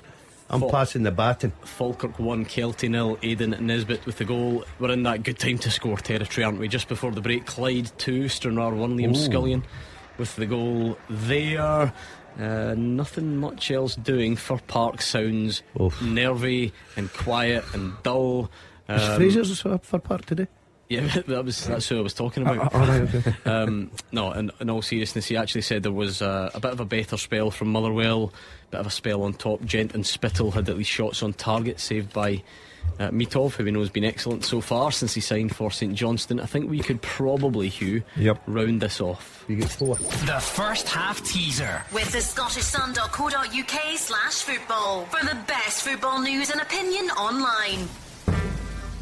Oh, hold on, let me pause that, because you know we've got priorities here sometimes, and if we've got some drama I should probably tell you about them. Let me tell you about this. Goal flashes. What? Do you like that? Todd Cantwell went through and he scored, but the foul had been given just before. Like, the goal music played in the stadium and the scoreboard changed and Sky Sports News changed. But that can't be checked by VAR because the whistle went before the goal, so there could be a real inquest there if that turns out that play should have gone on. Bit of a strange one, because obviously you're encouraged to sort of, or not encouraged, but you think, well, you let the goal stand, and then you can always rule it out the other way. But it's not going to stand, and Rangers are 3-1 up. To be fair, I mean, to be fair to Kevin Clancy, it's an early enough whistle. Like, it's not like he blew it just as Cantwell put the ball in the back of the net. But nevertheless, it's 3-1 for a foul on a Dundee player. Queen of the South 4-0 up. Marvin Bartley, what a day he's having. Hugh, we'll ditch the music. Just give us the question and the answers, please. There have been 5 Swiss players at Celtic or Rangers since season 2016-2017. They are Cedric Itten, Philippe Senderos, Albion Ayeti, Benjamin Siegrist, and Florian Camberi. Siegrist was the one. Siegrist, you should have got him. Well, we don't see very much of him anymore. John Williams, well done to you, John. Third fastest, Matondo in second, and Moif, if I've said that right, Drumpy's number 1. So there we go. Happy with that? What did you two? 4. Well, we got 4 between us, yeah. Well, I get 4. You could get 4. I didn't contribute that much. You could easily forget Siegrist. I mean, signed in 2022, will go in January if Celtic can find anybody. They found somebody to take Barkas, therefore you can find somebody to take anybody. That's a good point here, yeah. But it's been an area that's plagued Celtic for a long time now. Well, Joe Hart's been there, but you think before him, the number 1 goalkeeper, the backup goalkeeper, there's never been that real competition to push Hart in recent years. So I wonder if Celtic will address that. Everybody talks about a defender or a striker for Celtic. I wonder if Brendan Rodgers will be looking for a goalkeeper as well. Half-time whistles are starting to go. It's usually down the leagues because they don't have these VAR delays, so they're fine. Good turnaround there for Stirling Albion. Edinburgh City 1, Stirling Albion 2. Jack Leach with the goal, 46 minutes. I've told you there before, a wee family connection Good there for player, me. Jack, That's a happy household. That done well for us his at brother Airdrie, incidentally didn't he? plays for Edinburgh City, but I didn't see him in the squad today, so that could have been a family affair on the opposition, on opposing sides, I should say. Half time in that one, half time starting to go. None yet, I don't think, in the games out in the Premiership. Bit of a weird spell there at Ibrox as well. So Dessers has a shot blocked, Cantwell saved, Tavernier cross hits the bar, Dessers goes for an overhead kick and thinks he's been fouled. It then is a free kick to Dundee after all that in the space of like 20 seconds. So sounds like Rangers are battering them now, Gordon, after losing that early goal. Dundee under a bit of pressure. They'll need to regroup at half time, because the way that you're sounding there, it looks like it'll be more goals in the second half. You mean regroup in order not to lose 7 or 8? Yeah. Scored one of my hat tricks against Dundee for Rangers. Just thought I'd throw that out there. Say that again. Scored one of my hat tricks for Rangers against Dundee. I think you said Dundee against Rangers a minute ago. No, that's why it confused me. How many hat tricks do you get for Rangers? 1. I think. Definitely against Dundee. How can you not know your own career? Because it was that long ago. Memory loss, that's why. It was that long ago. I only think about. Have you still got the balls that you got for your hat tricks? No. I would need a new house. Hold on, in all seriousness, not just about you being old. Was that a thing? What? Yeah. Are you sure? Got a match ball? Yeah. Why is that only a new thing, Gordon? What do you think in recent listen, times? There must have been. Right, there you are. There's your task. Find out, when did that start becoming a custom. It can't have been forever. You're not telling me back. I believe you, but I'm saying, at what point was that introduced? That to me strikes me. It can't have been before the 80s. I give B&Q vouchers as well once. I think I've still got them if anybody wants them. Half time at Fir Park. Fraser? Yeah, it won't be a long report here. Motherwell 0, St Johnstone 0, no goals. Played a pretty subdued atmosphere, little to lift either set of supporters. Really slow start to the game, caution by both sides, but that's understandable. Motherwell, of course, in poor form. St Johnstone, the away side, happy to sit back, and it was 20 minutes before we'd even a ball near either goal, and it was a low Tony Gallagher cross was punched away by Liam Kelly. Rebound shot at goal by Graham Carey, but straight at Kelly, who saved comfortably. Motherwell had been struggling to create anything in a good 5-minute spell. On 27th minute, first effort to goal, George Gent's shot was deflected, beheld at his near post by Mitov. Gent then drove on, then a lovely cross from the left hand side. Motherwell 4 players in the box, but none of them could get a touch. And then Blair Spittle was next up to try his luck from 18 yards. The left foot shot deflected again, spilled by Mitov and cleared by Liam Gordon, and that was pretty much it. Nothing else really to report on, other than just before the whistle, Diasemi made good ground the left hand side, drove a left foot cross across the face of goal, but hit it too hard, and although Chris Kane dived, he couldn't get a touch on the ball, and the chance was gone. Been nervy. I think both teams very wary of making the first mistake in a big second, 45 minutes ahead, particularly for Motherwell. The first goal here could settle this game. Half time at Fir Park, Motherwell 0, St Johnstone 0. Oh, that sounds tense, that sounds nervy. What about Pittodrie, Dave Galloway? Half time, Aberdeen 0, Hearts 1, and loud boos were sent ringing round the stadium at the referee's half time whistle. The visitors made much the better start. Frankie Kent's header and Alex Lowry's drive easily dealt with by Keller Roos, but they deservedly went in front after 20 minutes. A corner was swung in from the far side. The marking was very poor, and Lawrence Shanklin scored at the back post with a diving header. Aberdeen eventually started coming a bit more into things. Leighton Clarkson was picked out by Johnny Hayes' free kick, and he drove just wide from the edge of the box. The Dons enjoyed a bit of pressure as the first half wore on, forcing a couple of corners that came to nothing. Then Graham Shinney let fly from around 30 yards. His effort wasn't far away from the right hand post, but the Dons haven't forced Zander Clark into a serious save. A massive second half to come. It's Aberdeen 0, Hearts 1. Kevin Clancy's going to the screen again at Ibrox. He's had a very busy afternoon. He managed to give Rangers a penalty earlier on. He was the source of frustration for Rangers fans when he ruled out a goal. This could be a red card for Jose Cifuentes. It was on Bakayoko. It was an off the ball incident, and he was initially booked. Now remember, VAR can upgrade that to red, and if he's going to the screen, you have to imagine that Jose Cifuentes could be looking at a red card here. Rangers are 3-1 up though. Would that be enough for a Dundee comeback in the second half? Who knows? So I'll stay with that one for now. Just very quickly,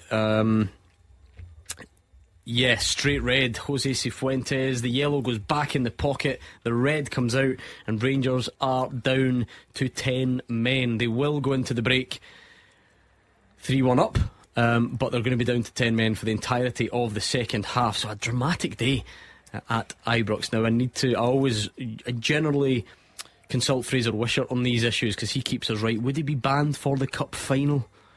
There's a possibility. Straight red card, serious foul play. I think that might be the case, but I'll double check. I will double check. Don't want to give you false information. It's an incredibly foolish incident because you're 3-1 up and cruising. You are in no danger whatsoever.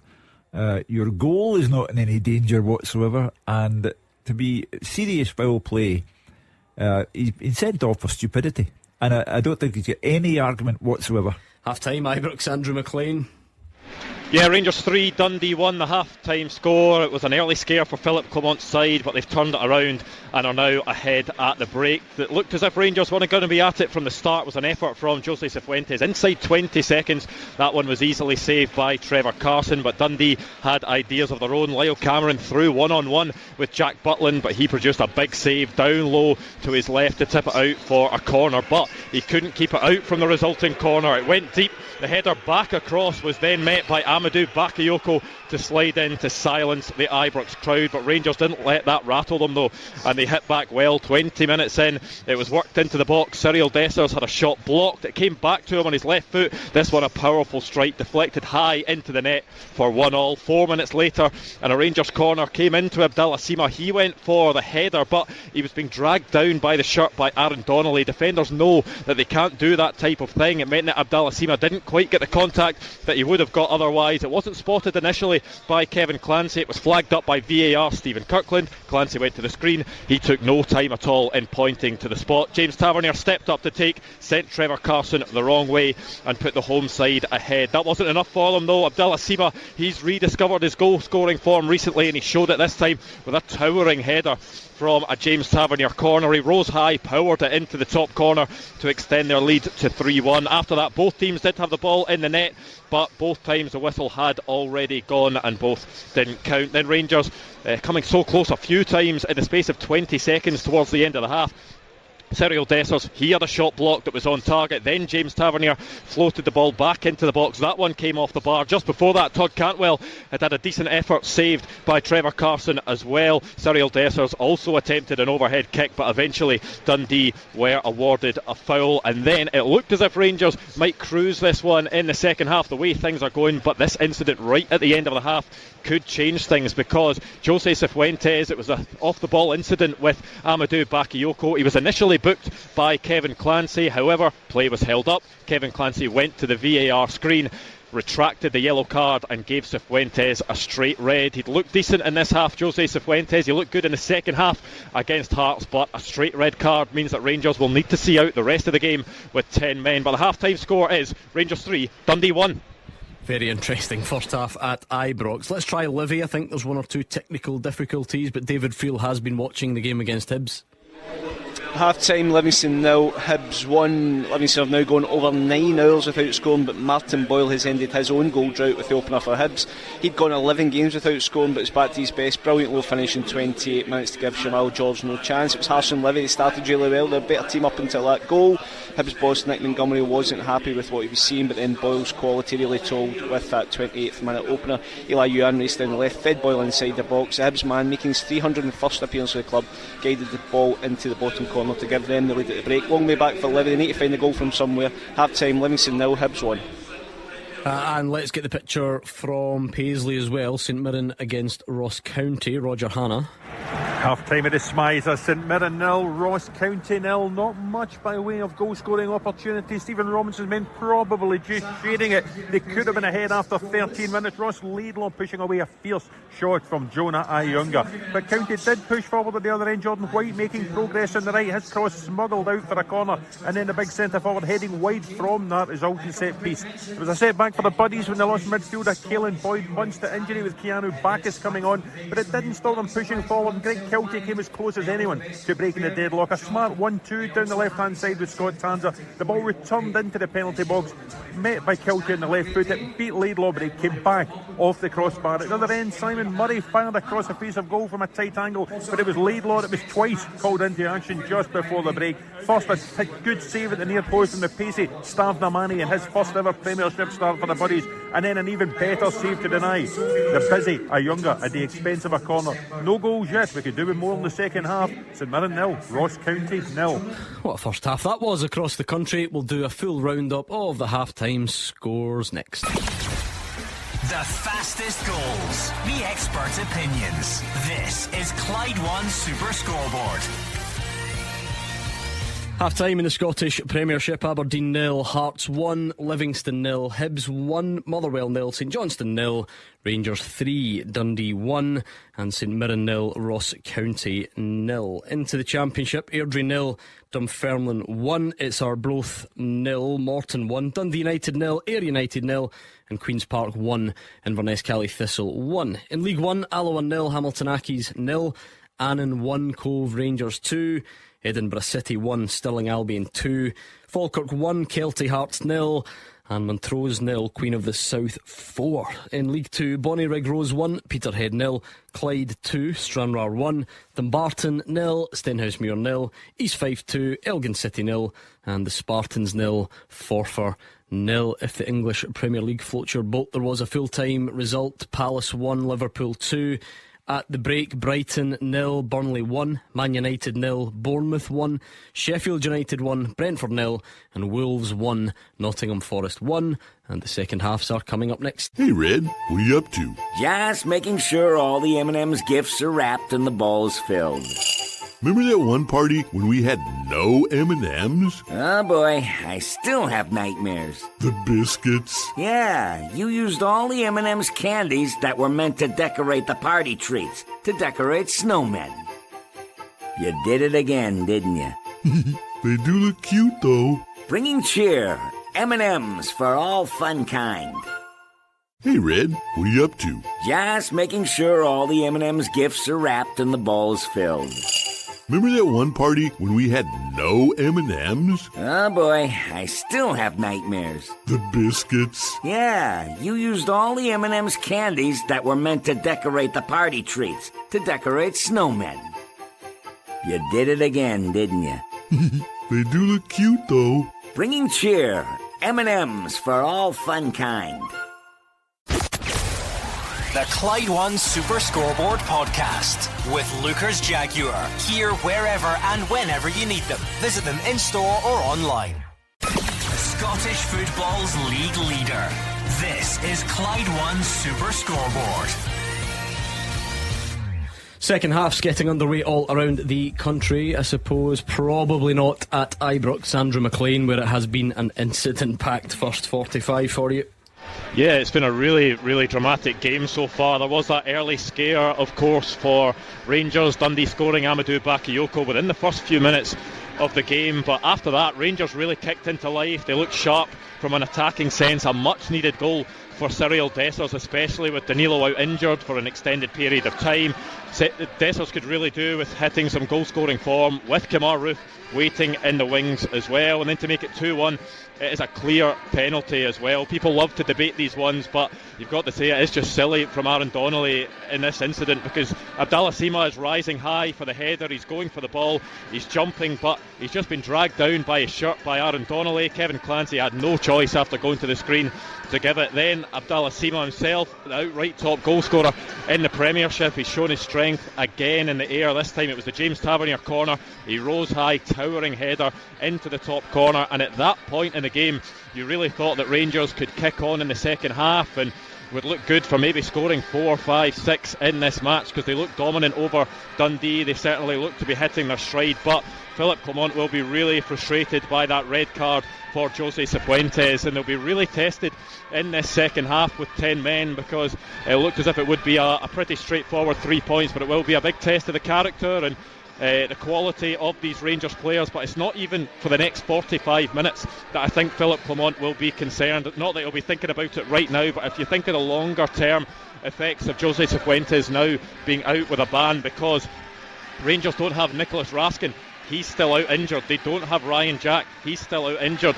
Tom Lawrence as well, he was a player who was filling in that midfield role, but once again he's picked up another injury, and that means that John Lundstrom is maybe one of the only players that can fill in that midfield role. That is something that he will need to think about going forward. However, he needs to think about the next 45 minutes, and I can tell you he has decided to make changes going into these next 45 minutes. 2 changes at that. Ross McCausland has come on for Rabbi Matondo, and Todd Cantwell has come off for the second half as well, and it's going to be Dujon Sterling that comes on. And just looking at the positions that the players are taking up in this second half as they line up to get underway, Dundee just making their way out at the moment, it looks as if Dujon Sterling is maybe going to play in a central midfield role. He's come in at Rangers, not been able to hold down a starting place yet, but he's played at right back, he's played at right centre back in a back three. We've seen him play at left back as well when he came on against Hearts midweek, but he is standing in a central midfield position, so it looks as if he could well be slotting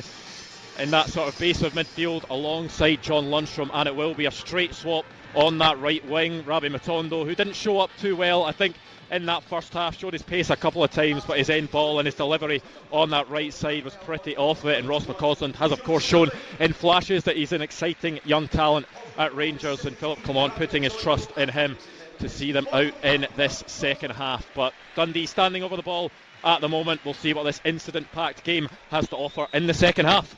And now a word from our podcast sponsor, Lookers Motor Group. They've got Jaguar, Land Rover and Volvo showrooms across Glasgow and the West, so you can find the new or used approved car that's right for you. The Land Rover showrooms can be found in Motherwell, Darnley and the north of Glasgow, with their Jaguar and Volvo showroom found in Hillington.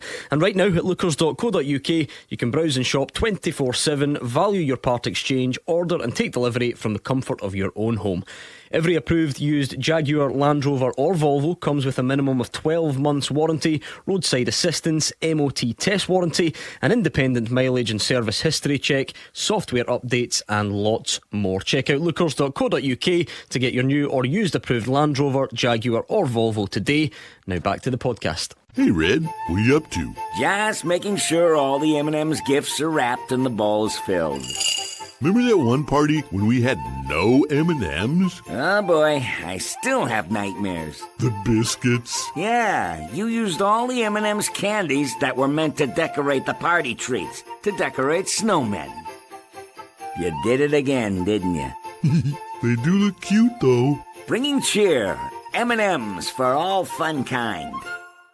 Make me a winner. Make me a winner. Your chance to win life-changing amounts of cash every weekday until Christmas. Enter at winhappy.me/wincash. It'll just be home improvement, a lovely Christmas. I've got 2 boys. It's quite life-changing for us, really. Terms and conditions apply. UK residents over 18 only. Competition ends 22nd of December 2023. Oh my God, thank you so much. Enter for your chance to win life-changing cash every weekday at winhappy.me/wincash. Clyde One Super Scoreboard Goal Flashes with M&D Green Pharmacy. Get your prescription delivered straight to your door free of charge. We've got a VAR check in Paisley for a St Mirren goal. Just before that, Dylan Smith had gone off injured. Kyle Turner on for County. It was a corner from the right. It hit someone. It was then kind of hacked off the line. So we'll wait and see. We've had a fairly busy afternoon with VAR already, hence why it's 4:09 and that second half just getting started at Ibrox. Hugh? Well, at Ibrox the talking point will be, amongst other things, the sending off of Jose Cifuentes and the effect this has on the cup final, because he is now ineligible for the game against Aberdeen a week tomorrow. This is nonsense, because it was a correct decision by a referee Kevin Clancy, who has made all the big calls correctly today. He disallowed the Dundee goal correctly. Cifuentes, correct. Rangers penalty, correct. Calling off Cantwell's goal, correct. Goal flashes with M&D Green Pharmacy. That goal does stand St Mirren take the lead against Ross County at the Smythe Stadium. A bit of VAR drama there.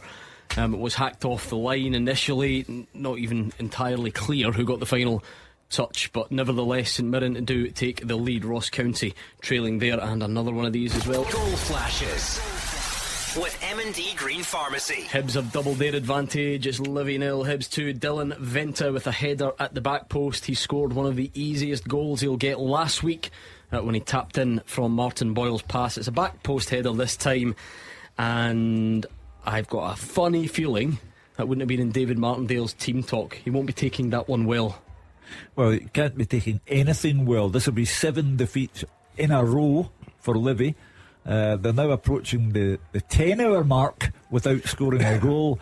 This may indeed be the season where survival is not on. He has been a miracle worker for years, but it has an unforgiving look about it. It looks as if it could be all over for Livy. Goal at Fir Park as well. Goal flashes with M&D Green Pharmacy. And it's for the visitors. It's Motherwell 0, St Johnstone 1. Liam Gordon is taking the credit. We said it was a sort of tense first half, not much doing, but that's a disastrous start to the half for Motherwell. Stuart Kettlewell needs a result, and it's not on the cards yet. Oh my goodness, the goals are flying in. Goal flashes with M&D Green Pharmacy. Better news, Aberdeen though, they've started the second half brightly, and it is that man Miovski that we've spoken about a lot this week in Off the Post. Aberdeen 1, Hearts 1. St Johnstone 1 up at Fir Park. It looks like it could even be a Bevis Mugabe own goal, and there is another pause as Hibs' second goal is being checked. So what a start to the second half. Start wherever you like. Well, I was going to start at Fir Park. Yeah. I think that's the big news, and I'm guessing, is it another set piece? If it was Liam Gordon and maybe a Bevis Mugabe own goal check. Set pieces have really been the Achilles heel for Stuart Kettlewell. He's came out after games and criticised his team for it, but they just keep leaking goals from them, and that's a big result. That's a problem. They can't keep a clean sheet, especially at home. The amount of goals they've lost at home recently is incredible. But the only thing you can say, if you're Motherwell and you're hoping, they always show a bit of character and come back at the end. Well, that Hibs goal doesn't stand, offside in the end, so still Livy 0, Hibs 1. It was a free kick from Smith, and he's had a bit of stick this season, but Liam Kelly came for it and missed it, and it hit off, well, Bevis Mugabe and or Liam Gordon, and anyway it's in the back of the net, and Motherwell really need to dig something out in the next 40 minutes. The Motherwell captain's coming under a little bit of pressure. He's getting a bit of stick. We've had people phone this show not happy with him, be stripped to the captaincy, and he's obviously had a clanger today, so that's not going to help his confidence. A clanger? Not heard that for a while. Yeah, I'm bringing all the big words out for Christmas. I remember Jamie Langfield used to play and goal for Dundee. He was called Clangers. That was his nickname. That's a dreadful nickname for a goalie. You don't want good that. Good save, Liam Kelly, which was good for him but bad for Motherwell, because it suggests St Johnstone are looking at doubling their advantage. Chris Kane with the shot saved by the legs of Kelly. It's been a manic start to the second half. Hugh, barely enough time to do this. The second half teaser with the scottishsun.co.uk/football for the best football news and opinion online.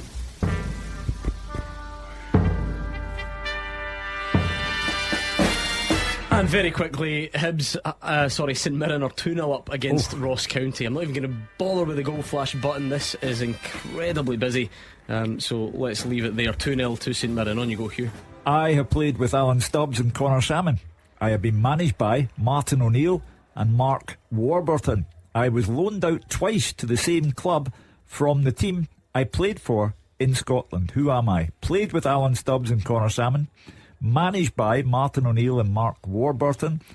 Loaned out twice to the same club from the team I played for in Scotland. Who am I? Right, I like that. At Clyde SSB, you need to come up with the answer and send it over to us there on Twitter. It's just one name, so let's see what you can come up with. Somehow, despite everything that you think about this guy, Gordon Dalziel is either spectacularly good at the Who Am I's, or he cheats and he's got someone in here who tells him the answers. What are you going for today? Because not only do you get them straight off the bat usually. Show me your piece of what paper. What are you thinking? Please. Oh no, I've not got a guess yet. Nothing yet. No. Here's one for you. I don't think you get this one. I just don't feel like this player is on your radar. Yeah, I've got my jigsaw. My jigsaw always you works look for the corners first. Corners first. That's what I do when me and my daughter are doing Peppa Pig. Yeah. 8-piece jigsaws. It's quite tough. Always look for the corners. Better tempo from Aberdeen. The full mood there has flipped round. You can imagine that. The Aberdeen fans trying to get behind them. Well, I'm looking at the jackets on Sugly Nails, and the nail holding up Barry Robson's jacket is looking better, and the nail holding up Stuart Kettlewell's jacket is looking as if it's getting ready to fall off the wall. Yeah, that's a distinct possibility. St Mirren are 2 up. Remember, Ross County have fallen apart a bit. Jonah Ayunga on 56 minutes there, and nothing else to tell you about right now. A brief break in play. How many goals was that at the start of the second half? I've lost count. Was it 4? Yeah. And there was one ruled out, of course. So just in case you missed that, it's Livy 0, Hibs 1. So they've not doubled their advantage as we thought. How do you figure this game? You know, Derek Adams 7 points out of 9 since going back to Ross County. St Mirren 4 defeats in their last 5 games. And all of a sudden the Derek Adams bubble burst. Ross County today, you could have put all your money on St Mirren winning. But I mean, without being unfair, the teams down there are probably there because they're not very good. So because they've won 2 in a row, in many ways it makes it even less likely that they turn that into the 3 in a row. Yeah, these teams don't go on long winning runs. Having said that, if it stays this way, St Johnstone have certainly turned a corner under Craig The only side who are utterly bereft of hope, confidence or anything else would appear to be Livingston. 7 defeats in a row. You're letting Motherwell off there. Well, I mean, at least Motherwell have a couple of draws. Livy every game out, defeat. 7 defeats in a row now. I don't know about your confidence. Anyway, Watford 0, Southampton 1. It's almost as if Shea Adams heard Lawrence Shanklin scoring the goals, wanted to make sure that his place on the plane was secure, although I'm sure it probably is. And Shea Adams has scored for Southampton. You know, we generally try and tell you about the Scotsman doing things down there as well. So he has put them in front against presumably Ryan Porteous. I would imagine he will be on the opposition defence unless I've missed something this afternoon. So we'll keep an eye on them. Bonnyrigg Rose 1, Peterhead 1. Goals continuing to go in down the divisions as well. There we go. Take breath. Interesting second 45 minutes at Ibrox. You know, it looked like that game was going to be done and dusted, but you just wonder how Dundee will manage having the extra man advantage. They obviously need to try and get back in it straight away, but Rangers just with that quality player, McCausland on, you know, to keep a hold of the ball, take it for a run. It was a big 45 for Philip Clement. I think Clement is the type of man. He's made the tactical changes, he's made the personnel changes, and he's dealt with what has happened, which has been down to 10 men, justifiably down to 10 men, and he's dealt with it all very calmly as a top-class manager would. So, I mean, for Dundee to get anything out of this game, they have to score 2 goals. The chances of that are remote at best. I mean, to state the obvious, it sort of highlights the importance, Gordon, of not falling so far behind, because you never know. I know you think it's stacked against you, but you might get a break, you might get a man sent off, it might give you that chance. But as Hugh says, you know, 2 goals behind, and that still remains a long way back, doesn't it? And you've got to say Rangers will still have a threat in the pitch. They've got good pace in the wide areas. McCausland's a good player. Seema's in banging form. It's up to Dundee to maybe throw 1 or 2 bodies forward, try and be a bit braver, because we heard the reports from Andrew coming in from Ibrox that Rangers really should have been out of sight. So the only hope for me for Dundee would be that they get a quick goal and give them something to go for. Queen's Park 1, Inverness 2, turnaround there for Duncan Ferguson's side as well. There's a few games been turned on their heads. Let's see if we get any more between now and, I was going to say 4:45, but it's about 5 past 5 usually now with the VAR delays. Don't forget your teaser is up and running as well. Still nothing from you, Gordon Dalziel? No progress on that teaser? I've got quite a good couple of clues going about here. I agree with you, Gordon Duncan. I think when I reveal the name of this person, Gordon Dalziel will say, "Who's that?" Really? I don't know, Hugh. Yeah. I'll tell you what. what. Who's your name in it? There is one incorrect answer that everybody's saying. What is It's it? making me worried that, Who is it? that this guy does fit the criteria, but I don't think he will. It's our old friend of the show, Kenny Miller. So what would rule him out? I was loaned out twice to the same club from the team I played for in Scotland. That didn't happen to Kenny Miller, did it? No, Where did he play under Martin O'Neill, Kenny? Maybe. Oh, he could Celtic. play. Yeah, I think I might know who that is. Strachan. You think? Well, And- go on. Right, you're Get it it down. down. Show us, come on. Because I think Hurry up, then. I think the club would be that, and I think it's the guy. No, it is as well. He's got it. Oh, I'm just Is it? suspicious of I just don't understand how he's doing it. Yes, That's good. That. You're good at mate, it. the jigsaw works. I don't think you've even heard of this guy. 100%. I can describe what kind of player it is. Do you want me to see where he played? No, well, now we know, but you've looked him up. Arbroath 1, Morton 1, I've David not looked him Gold up. on 61 minutes. Third injury of the game for St Mirren, done for Taylor. I'm getting strip searched here. Dan's This is unchecking ridiculous. his The part to producer's see the uncertain. answers underneath it. Yeah. But that's a good one. I'm with the guys. I didn't think you would have remembered him. It was a wee clue, Hugh. I went there first, didn't I? See, this doesn't work on radio. You just saying I know, but this I and can't point to your tell piece of who it paper. is. There's a bit of a set to at Pataudry. Baningame went in hard, players squaring up to each other. That'll get the crowd up for it as well. We're level there, remember. You feel like another Hearts goal could certainly deflate things, But their level is on things the other stand. side of the coin, if Aberdeen snatch the victory, then all of a sudden things look brighter. Barry Robson can attend the AGM without security, and he'll take his chances in the cup final. What's the one thing I hated as a manager, AGMs? Oh my. Falkirk 1, Kelty 1. They've been pulled back. We're level. Dundee United have taken the lead as well through Kai Fotheringham. Did you have to wear the old club suit? Oh, and that dear. deliver the message. Air was a nightmare. Air was a nightmare. I only ever did one at Brecon. It was in COVID time, so we had Where to do it it was in the there stand. Zoom. And I had to stand behind the goals, and they were all seated in the stand. He done it in his car. Brecon. Honestly, when do you think we'll start losing 6 instead of 7? They read at the minutes for the previous AGM. I mean, that must have taken about 2 hours, and we're sitting it there in the freezing cold, listen to this nonsense. What people promised the year People before. had to sit and watch your nonsense. In the freezing Exactly. cold. I know. What would you have done? Like the Rangers fan at their last AGM asked about net zero emissions. What would you have done with that? Well, Gordon actually feels really passionately about that Yeah, stuff. he's our man. He was speak on that. He was topic. just explaining his thoughts on the carbon footprint of Scottish football to me earlier on the way in. So, tell us. I think we'll save that for another day when there's no so many goals coming in, Gordon. Probably wise. Yeah, they've dried up a little bit, has to be said. One at Tannadice. I told you about that a minute ago. You Sorry, I wasn't listening. Dundee have not managed to threaten yet, so that will be a relief for Philippe Clement, just in case he thought there was any. Oh, he's now been booked though by Kevin Clancy. Kevin Clancy's been busy, hasn't he? He booked Clement. He's booked Philippe Clement. Oh well.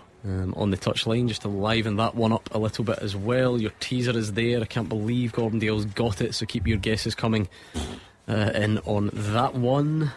You're impressed with that, aren't you? Yeah, and I'm you're giving me no credit whatsoever. No, I'm not absolutely. Why not? Because you have tried everything. You have followed me about to the half-time whistles go.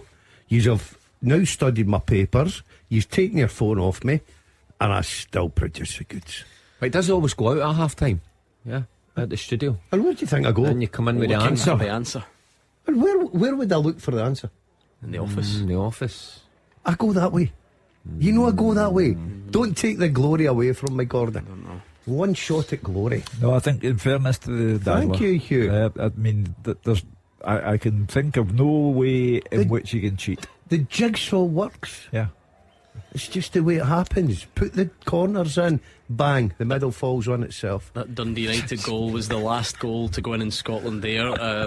Kai Fotheringham, we told you about. The Championship is looking lively at the top. That great win for Wraith Rovers against Partick Thistle last night, sorry. You, I mean, loving that. You hate Partick Thistle, famously. I love Partick. I've got a lot of tune for the Thistle, the Jags. Welcome. The Mary Hill man. Welcome. I'm going there tonight. If MD sees me, come over and give me a big hug, big welcome, a big cuddle. Did you miss it, Hugh, during the week? So basically, you'll remember just the quick backstory. We came across a magazine from the 90s where he gave easily the stupidest interview of all time. Like, ludicrous stuff. Stupid answers, talking about how much he hated Partick Thistle and so on. You remember it, yeah? And then I heard Gordon Dalziel being discussed. Exactly. So it then came to my attention this week, and I'm going to replay it just because it's so good. And everybody needs a laugh on a Saturday afternoon. It came to my attention that the news of this article, and we discussed it in the show, has gone national. There is a podcast out there called, is it Quickly Kevin? Is that what I said it was called? Quickly Kevin. It's got Josh Widdicombe, who's a relatively well-known personality.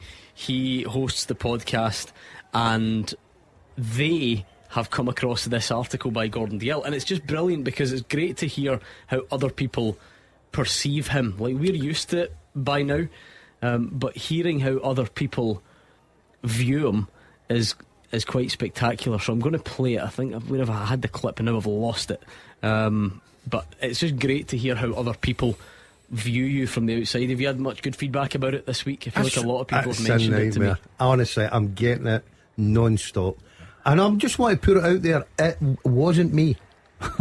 Totally wrong information. Well, listen, this is how you're looked at in other podcasts in other parts of the world. Ready? An interview with Wraith Rovers Gordon Dalziel. This Good one, start. I would say, is the most astonishing Q&A I've ever seen with a 90s footballer. Which side do you hate playing against? Aberdeen away. By the time I'm back in Motherwell on a Saturday night, I've lost 3 hours drinking time. I don't think he's taking his career seriously enough, is he? He's got a beat his bonnet about Partick Thistle. Worst moment of your career? Signing for Thistle. The fans there hated me from day one and still do. I'd love to sign for them again, just to score hundreds of own goals and get them relegated. They wouldn't let you. After about 3, they'd stop. There's no way you'd still be in the team. Do you think you'd get to 3? After like the 60th one, they're not going, I'm sure, no, he's just unlucky. Stick with it. How many own goals over the course of a season, if you had to do it covertly, do you think you could score? And sort of, what would be your technique? How would you go about it? Maybe 3 when the corner's coming in, it deflects off you as you're trying to defend a corner and in. I think after that point, the management are starting to get a little bit suspect, aren't they? I think you can get 6. Can you imagine if Gordon Dalziel did sign for Partick Thistle and was just scoring hundreds of own goals in a season? The manager, why are you picking this guy? Suddenly they're playing, and part of their tactics are you've got to mark him out of the game as well as the other players. Hundreds of own goals, so that's a minimum of a hat-trick of own goals a game, basically. That's what he's hoping to get away with. How good is that fresh perspective? Brilliant. Just to hear how other people How view you. sad are these people? No, it's brilliant. Picking up in silly things that wasn't even me. Well, look at your hometown team, apparently no sign of getting back into the game. Ollie Shaw's come on for Obika on 69 minutes. But I really enjoyed that. Just one more. Let's just humiliate you one more time. The fans you hate the most. And he gives a top 3. Partick Thistle, Partick Thistle's Reserves, Partick Thistle's Boys Club. It's good business, to be fair. What? We need to get him on. What happened at Thistle? Well, he's a striker and he played 43 games for Partick Thistle, scoring only 6 goals. All own goals. Yeah. Obviously, at that time, Partick Thistle's really stuck with him. I mean, this guy's just a walking caricature. The worst case scenario for Gordon Dalziel, going to a Partick Thistle Winners' Club do and winning the raffle for a terracing season ticket. Suggests that if he wins it, he has to go. That he feels there's some kind of contractual obligation that you then have to go to every game. Just don't go, mate. That is absolutely brilliant. What was his name? Gordon Dalziel. Gordon Dalziel. Wraith Rovers legend. Gordon Dalziel. That There is we go. totally false information given out there. amazing. Superb. And I Amazing. apologise to all my Firhill friends that I've not got. I think I'll cancel that Partick do tonight. Yeah, I think that's probably for the best. Anyway, no change in the score. That's why it was a good time to play those clips just for a bit of fun. Nothing doing, as we said. Motherwell have changed strikers, but in many ways, Gordon, that's part of Motherwell's issue. They've got 5 main strikers, 5 out and out strikers. They're all in every match day squad. Yeah. Sometimes 3 of them play. They'll rotate. They'll swap around. You probably would exempt Mika Biret from criticism, and John Obika's been injured, but over the piece, it's like scrambling around to find which of the 5 works. I feel for a manager because I really couldn't tell you. Bereth is probably the best striker that Motherwell have got. The rest of them, for me, are not a threat. They don't score enough goals.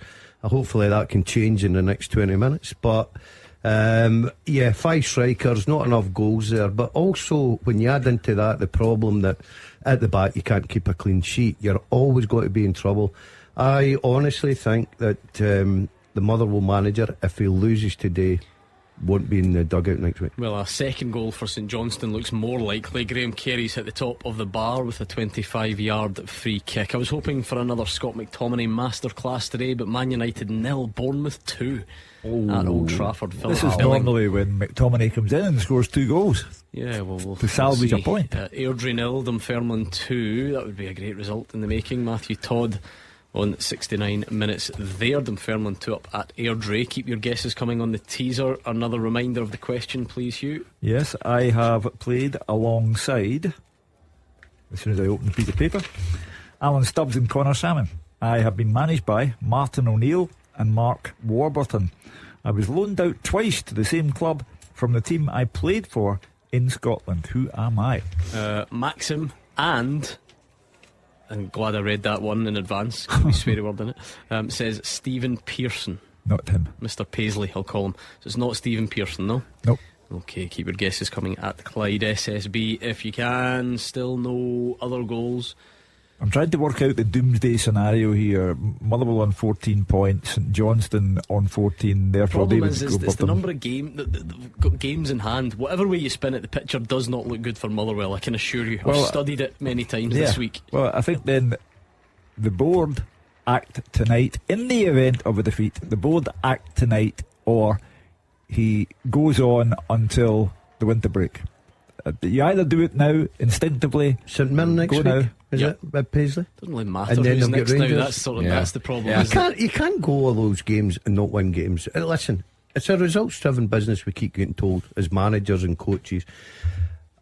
If this keeps continuing, and it continues today, I will be amazed if he's still in the dugout next week. Would you? Because obviously results are like, and I couldn't put a percentage on it, but they're obviously the most important thing. Clearly. As a board, as a club, do you understand why boards might leave a little bit of allowance for, does he still have the players? Do the players still like him? Do they still believe in him? Are they still reacting for him? That sort of thing. Like, you get that scenario sometimes when a manager is in a particular run and what's the phrase? I lost the dressing room. The players are not doing it. In the last couple of weeks, as bad as they've been, by character, there's a bit in there. Without speaking out of turn, I won't name names. I think you speak to they still like Stuart Kettlewell. They still have faith in Stuart Kettlewell.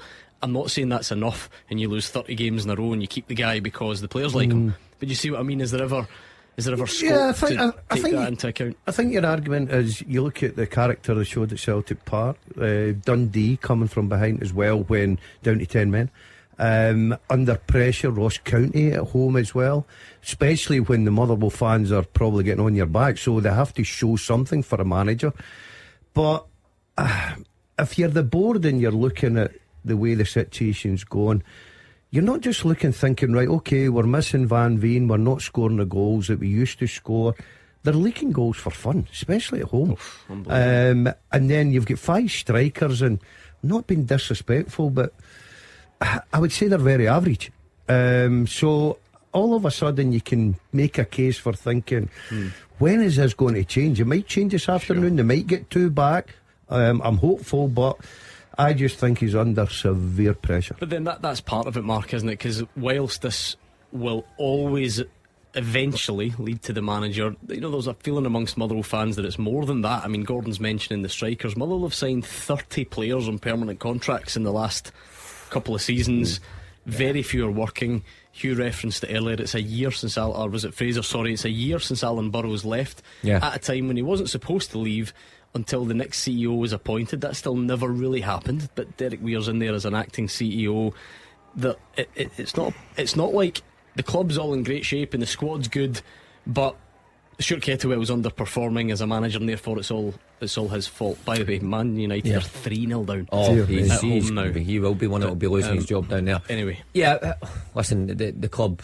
I was going to say a wee bit of a mess. Probably not that far, but it could do with a bit of direction. Could be considered that. Yeah, and Stuart Kettlewell obviously is the one that's going to take the flak for it. But you're totally right. The manager loses his job. They appoint someone else. There needs to be a better structure, I think, in place. Well, they've got about 15 minutes or so to try and respond in some way. Always like it when managers do this. Dessers misplaces a pass. It was a particularly poor one, and Clement just turns round and tells Kemar Roof to get ready. And the change is going to be made. Roof for Dessers. You ever had that? I've had that. How many times? Ball goes under your foot as a fullback. You can just hear the manager say, right to him. Get him warmed up. That's what I like about Clement. As I say, he made these changes at half time in terms of personnel and in terms of tactics. He's had a long enough time to look at Dessers to think, you know what, he scored a good first goal for us today, but this is going from bad to worse. Off you come. Look, the guy's got a goal. That's a positive for him, especially when you've got a few players injured centre forward wise. Roof's coming on.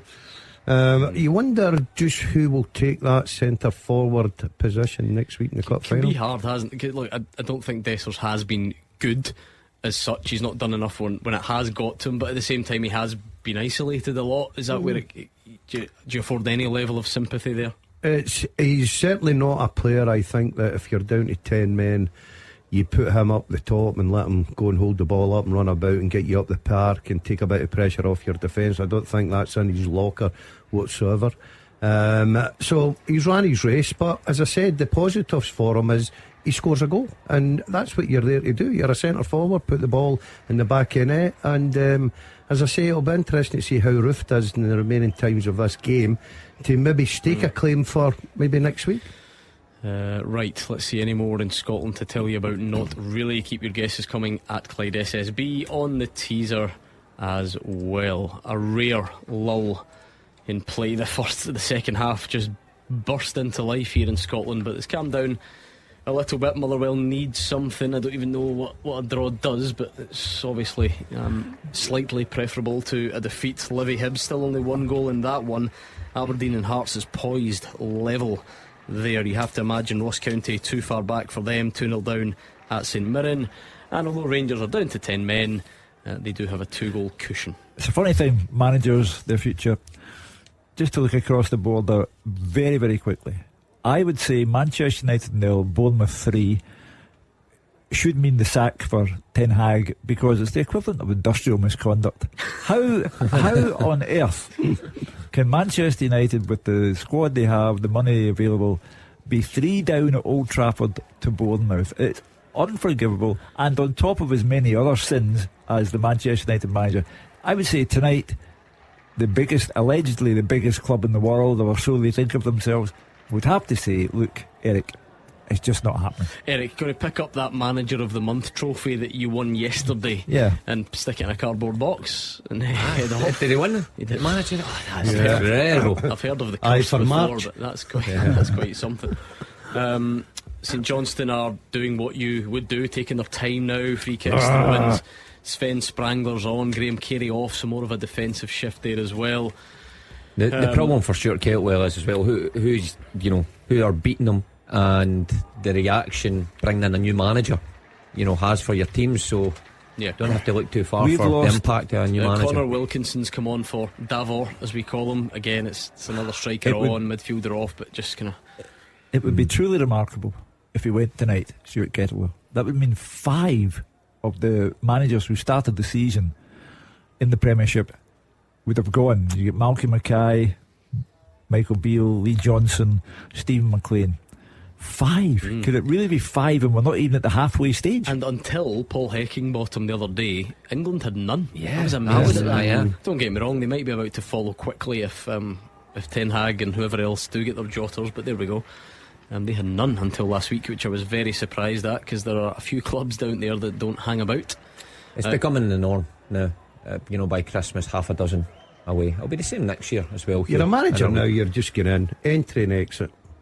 That's it, simple for me. Payoff. Yeah. Negotiate the payoff. What's my entry and what's my exit? That's simple.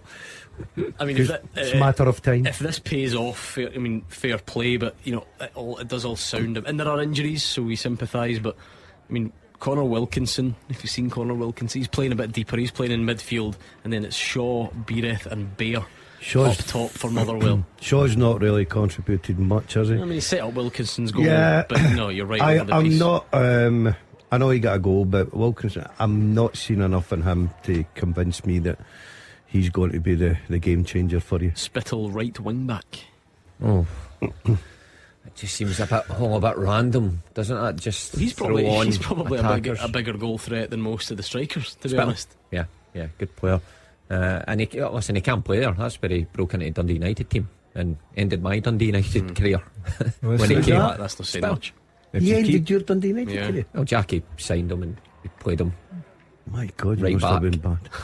Well, I had 1 year that time. If you keep talking Motherwell down, you'll end up with Eric Ten Hag as your manager, and then where will you be? Leon Balogun with a chance, Shaughnessy on the goal line to clear it. It was going in, so Rangers, even though they've got the man disadvantage, almost stretched their lead, but cleared off the line in that one. Big dunk. Yeah, great turnaround. Turnaround that is. He get manager of the month, did he not? Yeah. Yeah, and then lost the next game, didn't he? But is it 4 now? And now Queen's Park 1, Inverness 4. Billy Mackay with a penalty. Brilliant. A couple of efforts by Theo Bayer. They're a sign of life from Motherwell. A 20-yard shot, a 10-yard header, both saved by Mitov. Only about 10 minutes left. They'll get a late goal to do something. You think so? Yeah, that's what they do. Sure. That's what they do at Fir Park, a late goal. What was it? You were 3-1 down a couple of weeks ago and got it to 3-3. Yeah. Who are you playing then? Dundee, Ross County. Yeah. I think they're relying on late goals a bit too much. Tell you what, Rangers fans, between injuries and suspension and whatever else, Sima is now down. He's getting treatment for a head knock. So again, if that's a bad one and concussion protocol kicks in and all that sort of stuff, that might be a bit of a concern. Not having the best of times with injuries, next Rangers. Week, no, they the are Rangers not. manager complained about that, but that's what happens in the modern day game. So we hope he's okay. Yeah, they don't want to miss him next week. Yeah, he's a big player for them, isn't he? But yeah, it looks like they're just doing the final checks. I think he might be okay to continue, but we'll keep an eye. The game has to be careful.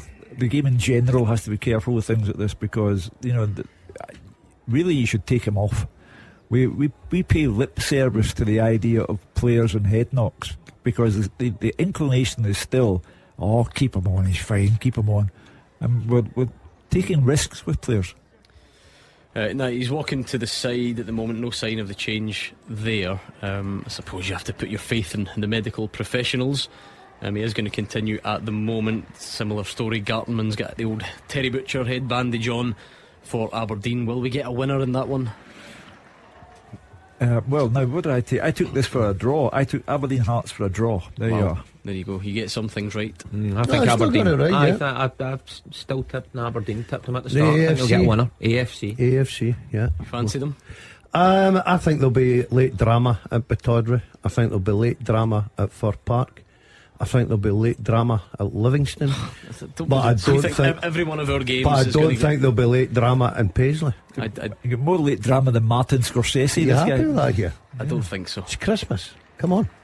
You on the old Christmas films, Christmas music? You're not in no, full swing. No, I'm not really. Listen, here's a revelation for you. I thought your old iPod Shuffle would have been getting tuned into a Christmas playlist. I've not really got my Christmas playlist. I've not heard a tune.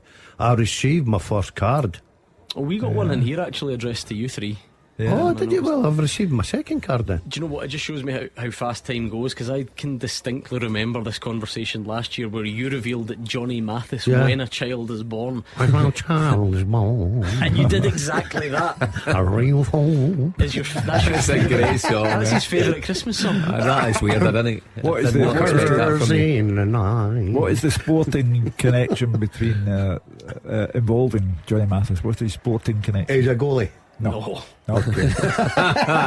Good guess. I only know this because Hugh Keevins told me yesterday. Yep. There we go. Hold on, give us a clue. It's not that exciting. Put him out his misery, Hugh.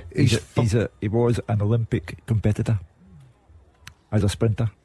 Was he? Yeah. And sang that song while he was. Stop that right now. I don't even know what that was. That was Johnny Mathis singing that song. I'm now looking. I think Hugh's story is partly true. No, Hugh. No. It says he missed the Olympic high jump trials, but he was an enthusiastic sportsman. He had 9 holes in 1 to his name. What a record that is. No way. So is that in his bio? Yeah. 9 holes in 1. So even though stuck him down as having sprinted in the Olympics, I don't think that's strictly true, but he was a talented sportsman, and that is your favourite ever Christmas song. Yeah, I think a lot of people out there will be applauding that. David Field says Livy badly need a ray of hope. I like that. Nice one. So did Motherwell for that. Yeah. For that matter. There'll be drama there, boys. Don't worry about it. It's coming. Who do you want as your next manager? I thought your favourite Christmas song would be this one. It just strikes me as something that you've probably had to endure a couple of times. You never had to endure that before? Yeah, that happened to me one year. I get married on the 23rd and we decided to get a break for a wee while. What, on the day of the wedding? Yeah. We decided we didn't want to sort of cramp each other's space at Christmas. What, straight away? Right, yeah, straight away, yeah. On the day of the wedding. How did that conversation go? Don't answer that. I come home myself. From your own wedding? Yeah. And I'll tell you what, it was a good wedding, got to say. She went out to the nightclub and I stayed in the hotel. And then I come down the road and at Christmas Day, obviously she's her mum's or wherever she was. And I come down, no Christmas tree, no card. And I thought, this doesn't seem like Christmas. Put the telly on, it'll be lonely. It's Christmas. Right on cue as well. That's a true story. Do you remember the best made me feel sad for you? Oh, it was when you say a took good a break, day. Yeah. How long for? Oh, we met up again after Nair Day. We decided to get a new year. Do you remember the very last line of that song? No. Merry Christmas, darling, wherever you are. Exactly. There you go. Mud. I'll never forget that song that day. Life you have I actually looked at the TV and went, you are joking me. Looking about. Great. Great, he says. Great. There's They were absolutely good nothing days. great about it. They were good days, good memories. What a great opening line. Married on the 23rd and took a break before Christmas. Save on the Christmas gift. Oh, it was brilliant. Remember you used to do that at school? Split up. Just before Christmas school. I feel like that's something that he's perhaps leaned on quite heavily throughout the years. You must like then our DIVORCE became final today. That must be why you... I like a divorce. I tell you what, a break between the 23rd and Christmas, that is outstanding, right? Half 7 and 8. 5 minutes 5 minutes added in Paisley, probably too much for Ross County, you would have to say. Don't think there's any way back for Dundee despite the man advantage. Motherwell still no real signs, not looking likely. Blow the whistle, get it over with. Let's try and have the post-match discussion. Livy Hibs, just maybe, and Aberdeen Hearts is poised as well. So whilst we wait, and after that marriage bombshell, let me give you the answers to this, or more specifically let Hugh give you the answers to this. The second half teaser with the scottishsun.co.uk/football for the best football news and opinion online.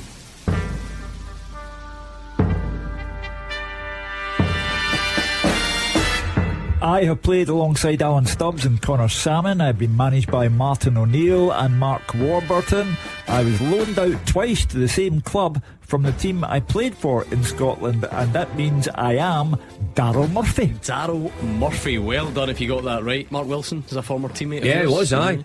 How did you not get that then? Excellent Which is effort. too quick. Well done to you. Third place was Mulf82. Second place, Michael Donati. And the winner was C. McLean. You, along with Gordon DL, know you're Daryl Murphy. So well done. More teasers later on in the week, I am sure. 8 minutes added at Pittodrie. What an ending that's going to be. A goal in that. What an ending. Because, I mean, would Barry Robson take a draw though? Yes. So is that where that balance between overcommitting for the win? Yeah. He would take a draw there, wouldn't he? I would say so. Like he survives a draw though. Well, they've not won at home, I was checking, since Ross County on the 24th of September or something like that. So desperately needs a home win. But Motherwell take what's a draw? happened? 100%. Yeah. Are you joking? Would that losing just now? I know, but would so that of course save they him? would take a draw. Would they save him? Oh, I don't know. It prolongs the discussion a bit, perhaps. But 4 minutes added there. We're about a minute into that now, possibly. Motherwell have done it. That's the thing. There's not been a lot of quality there, and there's certainly been no wins, but there has been a little bit of character and some late shows recently. Can they do it again? Yes, they can. Goal flashes with M&D Green Pharmacy. Oh, we've got a goal at Pittodrie as well, but Mika Bireth has scored for Motherwell. You get that usual tension and you wait and you see if there's a check and all the rest of it, but it's a powerful header and Mika Bireth has Motherwell level. It's maybe not enough. They need a win at some point, but clearly 1 point on the board is better than it looked a few minutes ago. And let me tell you about this. Goal flashes with M&D Green Pharmacy. It's Aberdeen. That changes things for Barry Robson. It is a Duke cross. It is a Leighton Clarkson tap in. And as far as late drama goes, this is what the Scottish Premiership on a Saturday afternoon is all about. Not only would Barry Robson take the draw and maybe limp on a win against Hearts, setting him up for a cup final, Hugh. That's the way it looks now. He is as safe as houses. It doesn't matter about the booing in the first half. It doesn't matter about the AGM on Monday. He is safe because he's got a cup final and he's got a win and he's got up the league table. At Motherwell, I think that the jacket is still on the sugary peg, but the jacket will remain there. There'll be no new jacket, and Stuart Kettlewell will go on to the next game. This is what we said earlier. I teed it up. I wish I could predict these things, but look, Motherwell can't go on, not winning games, and maybe they're not good enough, and there are issues there. But they're still doing something for that manager quite clearly, aren't they? Yeah, they're digging it out when he really needs them. And look, over recent weeks as well, the changes he's made, to actively. The thing that'll be annoying him is he's always trying to get back into games rather than hold on to something, and it's the same today. But he's got there in the end, and that I think that will be enough to keep him in the job. Yeah, I do, but it drops him down the league. That's down the thing. 10th, but he would be the first to say, you can't over celebrate it, but like we said, it just shows though that it's not. I said earlier they've got character. They've done it before. I wonder if Ten Hag does survive 4-0. No, he shouldn't. No, he shouldn't. You have to have respect for yourself. if you're Manchester United, you have to have respect enough for yourselves to say that is a humiliation beyond redemption for you. Off you pop. Anyway, back to our drama. I'll tell you what a finish. Motherwell now are 3 points behind Dundee. Now, we've praised Tony Dock all season long. Motherwell are only 3 points behind Dundee. So, do we have grounds for sacking the manager? No, Hugh, it's 5 points run, out of 39. Aye, that's what it is. It's not because I said this to you. It's not all like the table is so tight and the standard is such that it's going to remain tight. So if you just base it on the league table, you'll never sack anyone until they become detached. As Gordon says, at some point in there's going to be a sort of run that maybe does it for a manager. But it's full time at Fir Park. Fraser Wishart, what's an end to that one? Motherwell 1, St Johnstone 1. Just saying, what an end. I mean, Motherwell making a real habit of late goals. I saw them against Ross County a few weeks ago, score a couple in injury time, last week against Dundee as well, and today it was Mika Bireth with 92 minutes on the clock who powered a header past Mitov that has got them a point. It was just as if, to report on a desperate run for Motherwell continuing, and to be honest with you, 5 points in 13 games is perhaps not good enough, but they will absolutely take a point after today's performance. Really poor first half.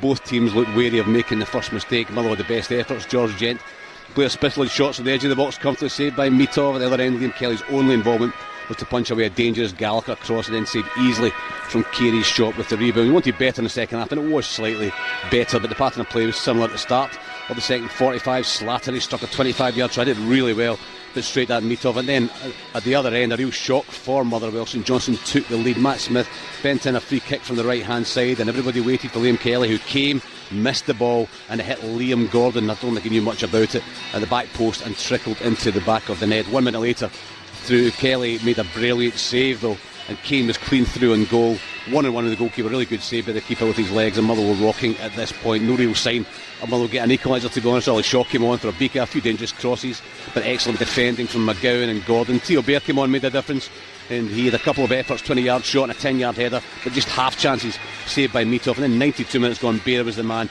who had played a big part in getting the equaliser. On the left hand side, he drove the ball across the face of goal with his left foot, and then came Mika Biereth and a brilliant header. He got a powerful header onto it, and it went past Mitov, who had no chance, into the corner of the net. Motherwell really get out of trouble again late on, but still worrying signs. Not a good performance, no wins in 13, but Stuart Kettle said earlier he'll be absolutely delighted just to take a point after the performance today. With Craig Levein, he'll be really, really disappointed because his team couldn't see the game out in the closing minutes. Full time at Fir Park, Motherwell 1, St Johnstone 1. Is it a huge goal? Is it a lifesaver? Is it papering over the cracks? You can decide when we open the phones in the not too distant future. Aberdeen fans are in full voice. They're happy they've taken the lead against Hearts and look like they'll hold on. There's a long wait though for a Livy penalty check, so they might just rescue something against Hibs there. It's finished at Paisley, St Mirren Ross County 2-0. I'll bring you that story in a second. I'm just going to wait with that for Livy, because again, if we're talking about, well, it'd been a great point for Motherwell, then if Livy were to get a penalty and dig that one out, same would have to be said. I said there'd be late drama at 3 games, and so you did. Spot on the day, and we all laughed at you. You all mocked me once again. That'd be a terrific penalty if Livy could get it and get an equaliser. Gives them something to build on. They need something. Yeah, they need encouragement. He's going to check, which tends to it's mean a penalty kick. Tends to mean one thing. There we go. Bit of a lifeline for Livy potentially, Hugh. Yeah, strange one. Out of the blue, nearly 10 hours without a goal. Now the chance of temporary salvation. No penalty. Oh, did he go over to? Oh, it was offside. There we go. There you go. That's taken. Why did he go and look at the monitor? Livy are down. So on we go. Still not done at Ibrox. Such is the nature of the injuries and so on. Rangers are finishing this game with Dujon Sterling and Leon King in central midfield, which is quite remarkable. Obviously taking John Lundstrom off as well, and we know Cifuentes was sent off, and there are issues in that area of the park. So 2 young non-midfielders. I think Leon King kind of has at times played in there, but there's a difference, I suppose, between doing it for the first team and in he goes. We don't see too much of him these days. He has played there for the 21s. That's where I had seen it recently, for Scotland under 21s. But there we go. Still not done yet at Ibrox. Still not, or it is done in Paisley. I'll bring you the full-time picture there. It's full-time Pittodrie. What a result, Dave Galloway. Absolutely. Aberdeen 2, Hearts 1. The visitors made much the better start though. Frankie Kent's header and Alex Lowry's drive easily dealt with by Kellaroos, but they deservedly went in front after 20 minutes. A corner was swung in, the marking was poor. Lawrence Shanklin scored at the back post with a diving header. Aberdeen eventually started coming a little bit more into things. Leighton Clarkson was picked out by Johnny Hayes' free kick, and and he drove just wide from the edge of the box. The Dons enjoyed a bit of pressure, forcing a couple of corners that came to nothing. Graham Shinnie let fly from about 30 yards, and his effort wasn't too far away. But the Dons didn't force Xander Clark into a serious save in a very frustrating first half for them, with very loud boos ringing right around the stadium at the ref's whistle. However, it took a wonderful save to stop Aberdeen equalising after Richard Jensen let fly from 30 yards. The home team by now playing with a much better tempo, and they equalised after 54 minutes. Jimmy McGrath picked out Bojan Miovski, who fired across goal, and the ball went in off the post. Players from both teams squared up after Benny Beningami's rather crude challenge on Jamie McGrath, but after a VAR check, a yellow card was not upgraded to a red. Much improved stuff from Barry Robson's men. Jamie McGrath also curled one just past from outside the box, and Esther Sockler hit the side netting. Both sides had their moments, but with Aberdeen looking the likelier. Duke had a pop from distance, but it was straight at Xander Clark. Pretty frantic stuff, but entertaining in the second half. And then on 92 minutes, joy for the Red Army. Duke with a delicious ball across goal, and Leighton Clarkson had a tap in an absolutely massive victory for the home side. Aberdeen 2, Hearts 1. Well, you can hear what that means to those Aberdeen fans. This week has kicked off in a fashion that looked a whole lot different from what they feared, and who knows what the cup final will bring. It is finished at Ibrox. Andrew McLean. Rangers 3, Dundee 1, the full-time score. It was an incident-packed first half that saw 4 goals and a red card, followed by a second half that was much more reserved. Rangers doing a professional job to see it out with 10 men. They had to come from behind. Dundee almost taking the lead initially through Lyle Cameron. He was through one-on-one with Jack Butland, but he's been in fantastic form this season, and this one a big save down low to his left. But from the resulting corner, it was headed back across goal, and there was Amadou Bakayoko. He slid in to make it 1-0 to the visitors in the opening few minutes. However, 20 minutes in, Rangers responded. Cyril Dessers initially had a shot blocked. It came back to him, left-footed shot this time, powerful, deflected high into the top corner, and that made it 1-1. 4 minutes after that, it was a corner that came in for Rangers. Abdallah Sima was rising high to try and head it in, but he was being dragged down by his shirt by Aaron Donnelly. Defenders know that they can't do that type of thing. Kevin Clancy didn't spot it at the first time of asking. However, Stephen Kirkland, the VAR, advised that he went to the screen. He did so. He didn't watch too many replays before turning round and pointing to the spot. James Tavernier stepped up to take that one. Trevor Carson went the wrong way, and Rangers took the lead. It was in 3 as Abdallah Sima got a clean header on this one, his 9th goal of the campaign. James Tavernier's corner, but Sima rose high, big, powerful header into the top corner, and you thought at that point Rangers would kick on and maybe get a few more. They went close a few times before the break. Each team actually had the ball in the net before that as well. However, the whistle had gone for a foul before both of those, but this was the point in the game where the dynamic changed, because Jose Cifuentes went in with a late challenge on Amadou Bakayoko, given as a yellow card at the time by Kevin Clancy, but once again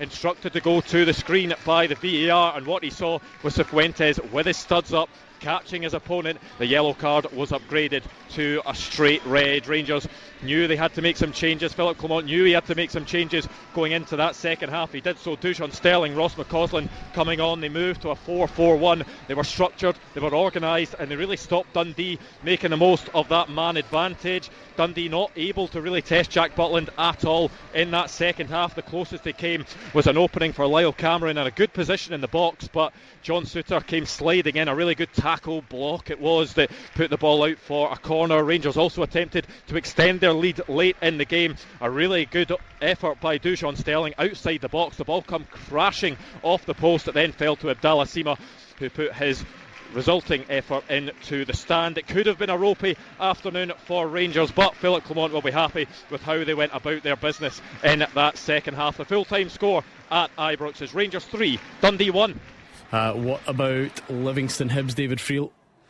Full time, Livingston 0, Hibs 1. Martinbill's first goal since September gives Hibs a win, but Livy remain in deep trouble. Davy Martindale's side have now lost 7 games in a row. They've gone 9 hours without scoring a goal. Livingston boss, you know what he's like, he won't panic, but they will be heading for the job if they don't stop this run as soon as possible. need to really feel a wee bit sorry for Livy. They actually, they put a lot in the first half, they put a lot in the second half, they had chances, but they just didn't have that quality. As I said, they started really the best of the game before Martin Boyle grabbed the opener in 28 minutes. Eli Ewan claimed the assist, he fed Boyle inside the box, the Hibs man guided the ball into the bottom corner to give them the lead at the break. Dylan Vente thought he'd made it 2-0 minutes into the second half when he headed in at the back post. Grant Irvin chopped it off after VAR showed the Dutchman was offside. Credit to Livy, they never let their heads go down, but poor finishing, good goalkeeping denied them. They had a lot of chances. Bruce Anderson on as a sub, he had the best one after being played in by Scott Pittman, but David Marshall rolled back the ears with a brilliant save. Livy kept going, they got 5 minutes of added time at the end, and they thought he had a penalty when Mohsen Gary had a shot blocked. He claimed for a penalty. Grant Irvin went over to the monitor, but bizarrely it just showed that he was actually offside. No penalty, Hibs held on and dark clouds remain over Livingston. Full time, Livy 0, Hibs 1. And last but not least, what about St Mirren, Roger Hannah? St Mirren 2, Ross County 0. The Buddies are back to third place in the Premiership tonight. 2 goals in a 5-minute spell just after the break, including a bizarre VAR awarded own goal set Stephen Robinson side on now 83 points. It ended a run of 3 straight defeats for the Saints and inflicted a first defeat on Derek Adams since his return as Ross County boss. And it's a 5th straight trip to Paisley where the Staggies have failed to even score a goal. Ross Laidlaw, he had to push away from Jonah Ayunga after 13 minutes as the host looked for a quick breakthrough. County were a threat at the other end. Jordan White's cross smuggled away for a corner, and the big striker then heading wide from that resulting set piece. Saints lost Caelan Boyd months to injury with Keanu Bacchus coming on before the break, and they went close to breaking the deadlock when Greg Kiltie hit the bar with a left foot shot after a cute 1-2 down the left hand side with Scott Tanzer. Simon Murray still threatening, he had a shot across the face of goal from a tight angle, but then Laidlaw had to make saves from Starve, Namani and Ayunga before the break. Then disaster struck at the start of the second half for County. First of all, they lost centre-back Dylan Smith to injury with Kyle Turner coming on. Before Derek Adams could even make a rejig, they were a goal behind. A crazy goal at that. A corner swung in from the right. It bounced about the 6-yard box. It looked to have been hacked clear. Some St Mirren players celebrating, play raged on. Then eventually referee Callum Scott, officiating in just his second Premiership game, stopped play. There was a VAR check, the goal given, and Ryan Leake seems to be the unfortunate County player who got the last touch over his own line. It should have been 2-0 straight away. Ayunga squaring for the Manny, but hit shot cleared away by Leake with Laidlaw beaten. But the second goal did come in 56 minutes. Ayunga cutting in on his right foot after a pass from Tanzer. He lashed in a powerful shot. Laidlaw should have dealt with it. He didn't. It went straight through him, and it was Ayunga's first goal in 13 months to seal the 3 points for the Buddies. Zach Hemme, who had been quiet, tipped away a flying header from County sub Alex Samuel. Then fellow substitute Josh Shims fired wide, but it was all too little, too late from the Staggies. They didn't deserve anything. Saints deserved the 3 points. They're back to third place. St Mirren 2, Ross County 0.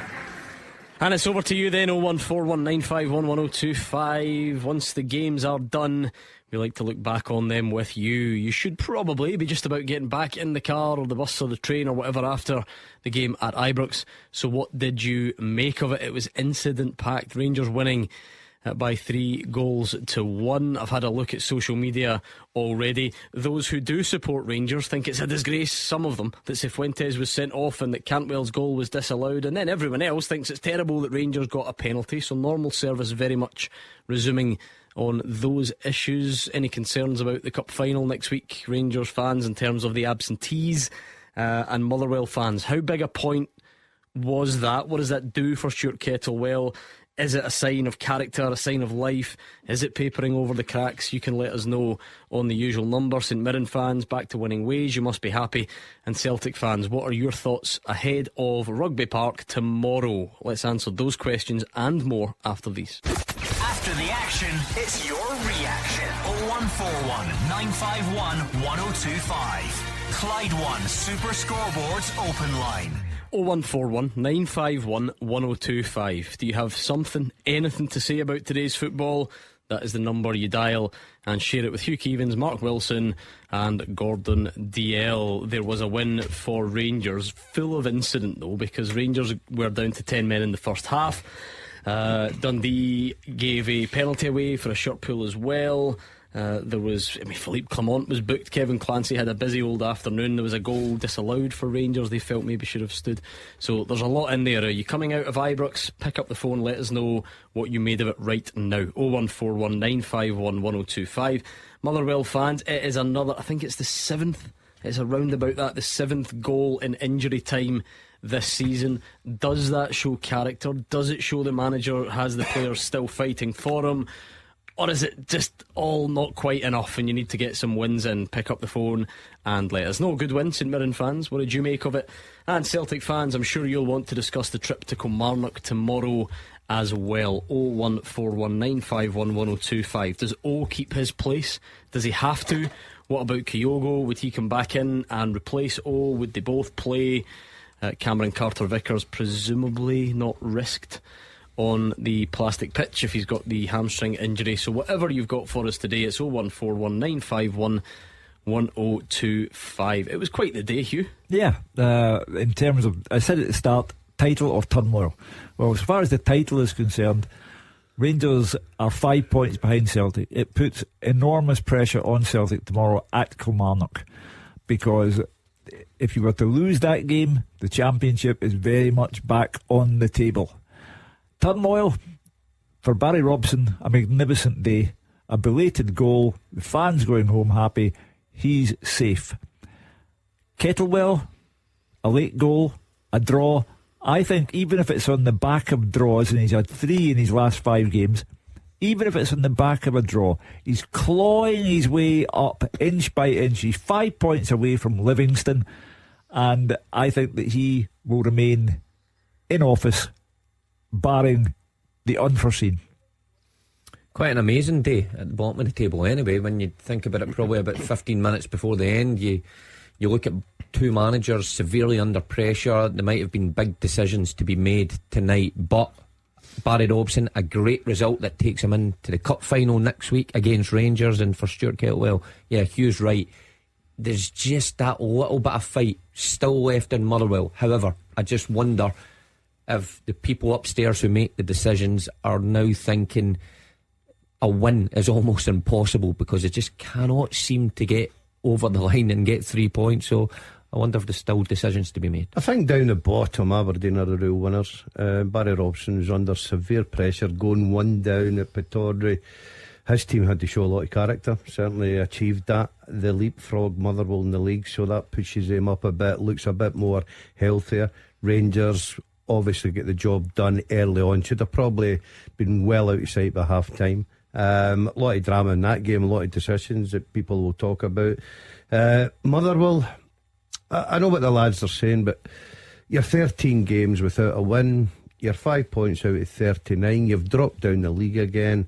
Surely that puts you under pressure. Not that I want to see managers losing their job, but fans just will not accept, you know, late goals to save a point without winning games. And as I say, when you start dropping down the league, that's when it gets a bit worrying. Let's bring in James, who is a Rangers fan from Kilmarnock. How's it going, James? Not so bad, partner. How are you doing? Not bad at all. What are you thinking tonight? As I was saying to producer there, it was a typical sluggish start for Rangers at the moment. It seems to be the way. But then once they got the equaliser, then it was pretty much easy for there on in until the sending off. What was the panel's thoughts on the sending off, and what's the panel's thoughts on why Cantwell's goal never stood? I never seen a foul in the build up. Well, the referee saw a foul. I don't know that though, but he's asking what you think. Yeah, the referee clearly had stopped play and Cantwell on the score. Yeah. So it's not a goal. And with regard to the... I think James is asking though if you thought it was the right decision to stop play. That's what yes, he's asking. Without doubt. Yeah, it was a foul. He stopped play, and the game had obviously, in the referee's mind, come to a halt, but Cantwell carried on as he's supposed to do and stuck the ball in the net. But the referee was right to give the foul initially. And with regard to Cifuentes, you know, I realise it causes Rangers personnel problems for the cup final because he's now suspended. However, he gave the yellow card, went over, had a look, and then gave the right colour of card. It was a red card defence. You don't look as convinced, Mark, about the foul No. that ruled out the goal. I think Dundee were fortunate. I thought, in my opinion, the Dundee player gave the ball away, and I think it was maybe Lundstrom just kind of his momentum took him into Dundee player. I think they were fortunate, Dundee, to get away with that, but I think the red card was the right call. What about the goal? We'll do it in that order, because again, like, I get, people say with VAR now, can you just let play go on and then the goal goes in and then you can always pull it back, but at the same time, referees would, could be encouraged, if you think you spotted a foul in the middle of the park, give the foul, kind of be decisive. Mark's issue, so there's no issue there. It couldn't possibly stand. Yeah, because he's blowing the whistle. But Mark's issue is he doesn't think it was a foul. I can see arguments for both. I understand what Hugh's saying. Which side? I'm going with subscribe Mark. I to? thought Dundee were quite lucky to get away with that, if I'm going to be quite honest with you, Gordon. But unfortunately for Rangers, then when the whistle blows, then you can't really take it back. You maybe should have just let it run on and see what happened from there. The other big talking point, sending off. I'm with the guys. I think that it's a silly challenge. I think he deserved to go, and was no doubt he was going to get a red card, and he'll miss the cup final next week. He's been punished twice. You disagree with that, James? Well, for where I was, it did look like a book. It did look like a foul, but has his studs been up, or why is it being deemed a red card instead of yellow? Yeah, I mean, he's definitely caught him, Mark, for sure. The one thing I would say is whether you think it's a red, a yellow, nothing, a 6-month jail term, can we just stop banging on about whether it was intended or not? Surely we all know by now that it is irrelevant, right? So whatever you think of it, stop tweeting about intent or whatever, right? Irrelevant. Does it endanger the opponent? Is it excessive force, that sort of stuff? That's what the referee or the VAR is looking for.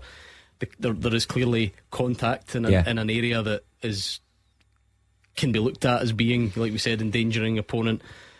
Did it have the force? What were the boxes that were ticked for you? It's certainly endangering an opponent. I think it was high enough as well, just maybe over the short line as well. So I think it was the right thing. But yes, I looked a bit of a stamp, so a real silly one, because it was avoidable. I know we see a lot of these things are avoidable, but I don't think Cifuentes needed to go anywhere near that. So for me, right decision to rescind the yellow and give the red.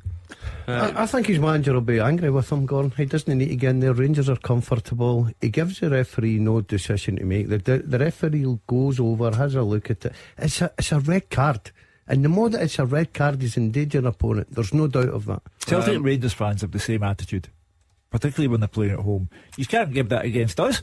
We're Celtic and Rangers. I think you'd be unfair. I think James sounds perfectly balanced. I don't think he sounds too irate about it. James, the football side of it then, we've seen this before. It's one of the quirks of VAR. You'll remember some incidents last season where players got sent off because of VAR, but then still won appeals and came back. It's strange. It doesn't happen too often. It's possible though. If that isn't the case, how big a problem do Rangers have in midfield in the cup final? I think, to be fair, you have got a better view than I have. I'm also sitting in the stands, so if you I'm only asking your opinion. I wasn't looking to be slaughtered. As for the football wise, I felt we dominated when we had 11 men on the park. I felt Dundee set their stall. A comfortable win. Barisic, the fullback for his booking, I don't know what he's thinking about either. I think the manager really could tear into a few of them tonight, if I'm honest. But at the end of the day, 3 points, so happy days up the road. Yeah, I guess that is it, Hugh. That's it. 3 points on the board. I was going to say once you do go down to 10 men before the break, is that where the sort of the priority becomes the result? You know, the swagger or whatever doesn't necessarily need to be there. The manager sorted it all out in an instant, got it all right. Personnel, tactics. The consequences of the result are the important thing. Celtic are going to a ground where they've already lost this season. If they are without Cameron Carter-Vickers, then I think central defensive partnership becomes awkward. Scales will be okay, but I'm not sure about who plays beside him. And Celtic will be under pressure because the game against Rangers is getting closer and closer. Any more drop points by Celtic, and that occasion could take on some meaning. Is that what it has to be for Rangers, Gordon, when you look at the, if you are going to fall behind, just make sure you recover quite quickly?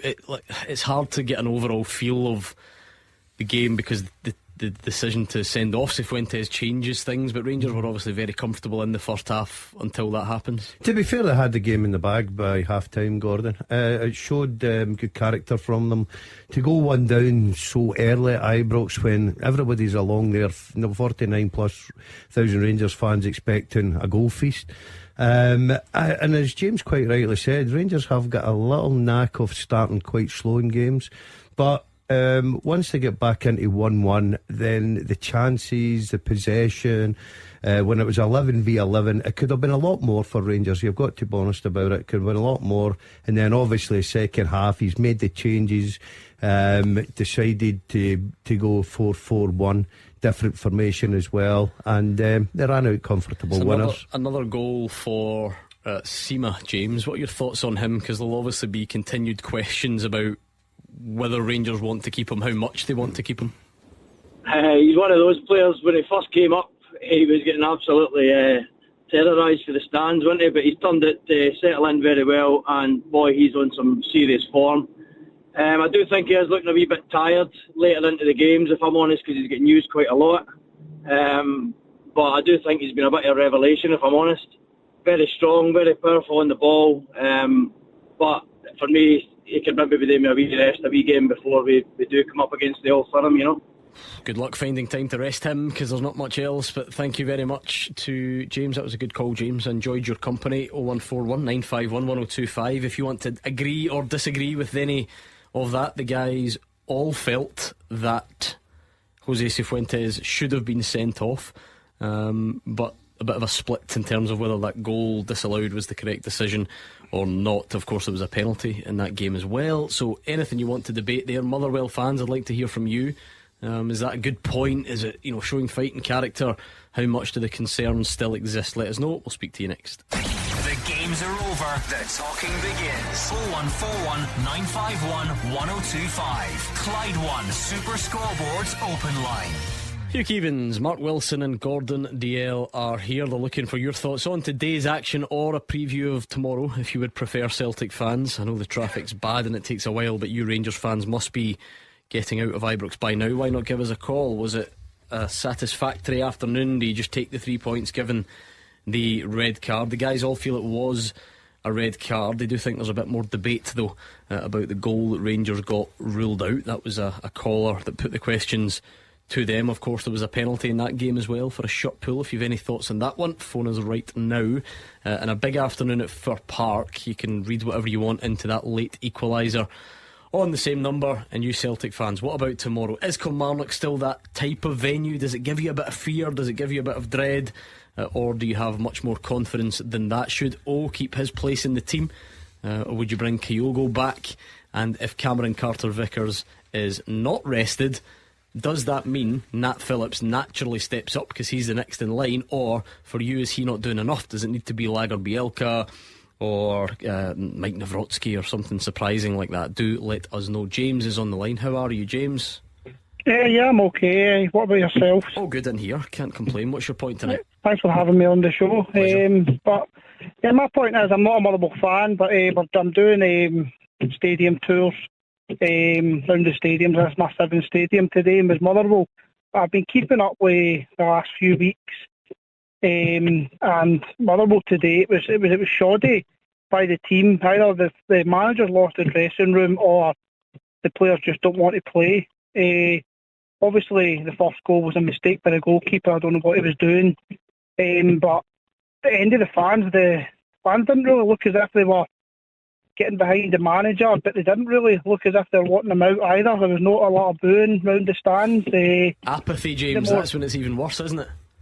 Yeah, so it was more like the referee they were getting at today. To be honest with you, a few mistakes. I listen to the show all the time, and obviously the shot pulling comes up a lot from you. It's obviously Motherwell with a player shot pulled in the box today, and that wasn't a penalty. So I'm just a bit worried the fact that we're getting to the stage where one's a penalty, one's not. So, but especially today, there's all things. See the thought, James. You made a really interesting point there about you went to Motherwell and you think the players lost the dressing room or whatever. they're very bad at the moment. Clearly it's a terrible run, but do you think a team that scores 7 times in stoppage time this season, is that not the sign of a team that's still fighting for the manager, even though they're not doing very well? That shows a bit of character, does it not? Yeah, so it does a bit. As a Celtic fan, I can't really moan about last minute goals. We get them quite a lot. We used to anyway. But definitely Motherwell today, they did show a fighting spirit. But I think it was half-hearted during the game. It seems to be that the last 10 minutes they woke up, started playing. So I'm not sure whether he's lost the dressing room or it's just the players just aren't playing for him in the first 80 minutes and then they wake up the last 10. I love that from James, because obviously most people phone in about their own team, but James has just gone to a game. He's touring the stadiums, and his 7th venue took him to Fir Park. I don't know if he got much for his money, but it's still great to hear a perspective as well. I think if we got the late goal today, James will remember vividly the late goal at Celtic Park, which is undoubtedly a defensive error from Celtic, but Motherwell hung in there. Having lost a very late goal, they didn't capitulate and they got a point at Celtic Park. I don't care whether it's draws that keep Motherwell up or anything else, but they are hanging in there for the manager. I would maintain that, and they are clawing their way out of this. It might not be exciting for the fans to watch, but who do you think you'll get in that will suddenly transform it? It's probably too early to say they're clawing their way out, because I mean they're not down the table. They're in it. But like we said, if we're being specific about the criticism, if you want to say that run of results is not good enough, how could you argue? I mean, that's just staring you in the face. If the criticism specific is, I think he's lost the dressing room or the players not, that's the bit that maybe falls down when you look at the number of late goals they're scoring. I don't think there's an argument for that, I've got to say. I don't think he's lost the dressing room. I don't think that the players are not playing for him. Obviously they're playing for him because, as you say there, the amount of late goals that they've had, they're just not good enough to now. He's tried everything with them. Change of formation, strikers, 3 strikers at one time starting the game, plenty of attacking options. He's just in a very, very bad run. And as much as I know what you're saying, they're digging in there with elite equalisers and they're getting a point. 5 points out of 39 isn't a good run for him. Dropping down the league today isn't a good run for him. I think the Motherwell fans will start to put a lot of pressure on. He's got 2 probably big, massive games coming up. I think St Mirren away and then Rangers. So I mean, the last 3 were massive, and it's 2 points out of them. Yeah, those 5 points that Dad's talking about as well, salvaged all from, or most of them from those late goals. So I mean, they could have been in a whole lot worse off position than they are, and that's where Stuart Kettle will probably sit down with his team and try to look at the positives and try to look what positive outcomes he's getting for his team. Definitely finished strong, but they just put themselves in a position where they never go ahead. I mean, Dundee was maybe the only time they did that, but surrendered the lead pretty quickly. He needs to get ahead and give himself a real opportunity. They're always just clawing to get back into games. James said that it was a mistake from Liam Kelly. We've had a look at it, and it's a mistake from Liam Kelly. Not covering himself in glory at the moment, is he? An absolute howler. I mean, it's a half decent ball into the box, but a goalkeeper of Liam Kelly's standard should be doing much better with that. And it's all wee things like that are just adding up against Stuart Kettlewell just now. And that's quite often the case when you look at any manager who eventually gets the sack. Probably the run of games just before that, you'll look at goals and there'll be own goals in there and there'll be defensive blunders and everything just adding up against him at this minute. And today was no different with Liam Kelly. Yeah, the Motherwell captain's coming in for a bit of criticism. Of that, there's no doubt. I think a lot of people are pointing the finger at him. Look, he is a good goalkeeper. Is he in good form just now? Probably not. The amount of goals that Motherwell are conceding is alarming for me. They can't keep a clean sheet at home, where that's where you dig yourself out the hole. If you're going to go and say, right, okay, we'll need to try and end this run of not winning games, we've got to be defensively solid. get a clean sheet, and hopefully can get something at the other end, because they've showed coming back from 7 times. They've showed scoring 3 goals at Fir Park as well against Dundee and obviously Ross County, but they just can't keep a clean sheet. And I, as I say, I'm not here to promote managers getting the sack, but I think right now he will be a 50-50 for me whether he's still there. With Kelly, Stuart Keltwell seems to have changed every other position and does it regular. Apart from Kelly, he's a never present. Yeah, there's a and few you just that wonder. survive, but I take your point. Yeah. I mean, Spittle's obviously going to be on your side, but most of the other ones have been shifted about and played sometimes out of position or a change of shape, change of person. And Kelly's the constant in there. I wonder if he looks at today. There's just a few things though, I guess. Firstly, you have to be sure, and I have no idea because you never see him, you have to be sure your number 2 is better. Yeah. And you have to then handle the size of statement that is. He's your number 1, he's a Scotland international, and he's the club captain. I'm not saying that all makes it wrong, but it clearly makes it a bit more of a complex decision. It makes it a big decision. That's what it makes it. It makes a big. It's very easy. I know fans are crying out, no, give somebody else a chance. But when you're under pressure for your job and you're looking at these fixtures coming, as a manager, you rightly sit down and say, if it was my last game, what's my best team? And I still believe he thinks that Liam Kelly's still his best goalkeeper by far. You said it there, international goalie. Is he playing well just now? No, he's not. But he obviously doesn't have a lot of trust in his number 2. Thank you, James, on the line on 0141 951 1025. We are on Twitter as well, at Clyde SSB, if you'd like to get in touch. It's that stage on a Saturday. The managers have by and large spoken to the press, not them all. I don't think Stuart Kettlewell has yet. I don't think Philippe Clement has yet, but Tony Docherty has. He's not happy about a few things from Ibrox, so we'll hopefully hear from him very soon as well. We can look back on today, we can look forward to tomorrow. Here's one then: if the Celtic fans do want involved for tomorrow, does O simply have to stay in the team, Mark? Is that non-negotiable tomorrow? I think it would dent his confidence if he was taken out. I mean, if you get a start and a rare start at that, and you score 2 goals and get praise from your manager, then you've every right to expect to play away at Rugby Park. So I would expect him to start. I just wonder, is there a possibility he plays them both? I thought the second half at McDermott Park, when Kyogo was just playing off O, it looked a lot better, but maybe he'll stick with Awata and McGregor further forward. So it'll be interesting tomorrow. It just won't be as simple as other team selections we've seen for Celtic this year. Brendan Rodgers has a few headaches. You want to get your thoughts in on that, please do. Let's hear from, and we'll revisit that, of course. We'll build up to that one before we disappear this afternoon. I want to hear from Tony Docherty on the Rangers penalty. He's not happy with it. I'm sure it'll cause debate, because these things always do. This was his say. I've got to say I'm hugely disappointed in the decision to give the penalty kick and VAR's involvement in it, because I think the image that they presented to Kevin Clancy makes it, favour towards the award being given. But if the reality of it is there's bustling in the box. Seamer's got a hold of Aaron Donnelly's shirt, 2 of them are bustling, and Kevin Clancy's deemed that to be okay. It gets drawn back. He then gets shown an image. You've got to remember a real pivotal moment in the game. It's 1 each. It's the 25th minute, and when you come here, you need to try and decisions need to go for you, and that one went against us. So really disappointed, because I thought it was a pivotal moment in the game. I thought we started the game really, really well. Everything I was looking for the team to do.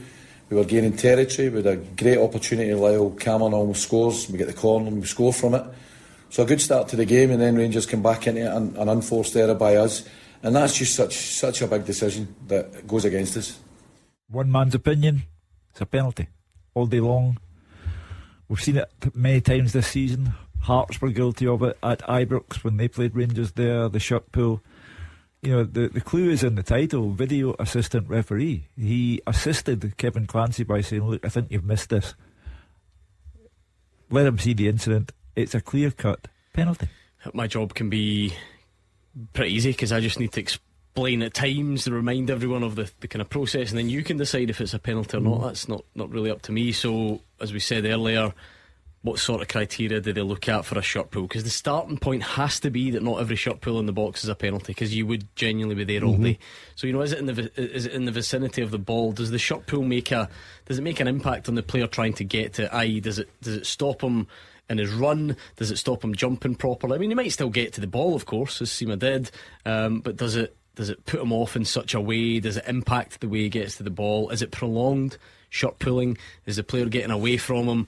It doesn't have to be all of those things, but that would be the sort of criteria. So with that in mind, Hugh thinks it's a penalty. What do you two think? I would agree. I think Donnelly does have a hold of Seema's shirt, but it impacts, I think, the height that Seema not he doesn't pull him back. I think he pulls him down, and I think Seema's getting a better contact on it if Donnelly hasn't got a hold of his shirt. So I disagree with Tony Docherty in that one.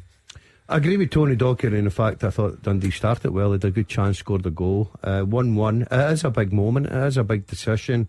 But it's a full house for me. I think looking at that's a penalty kick. And I think if that was up the other end, Tony Dock would be out shouting it was a penalty kick as well.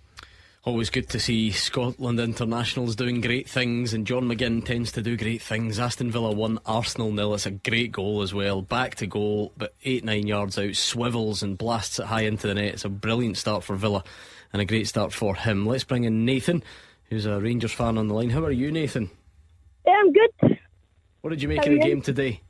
It was good. It was a good game.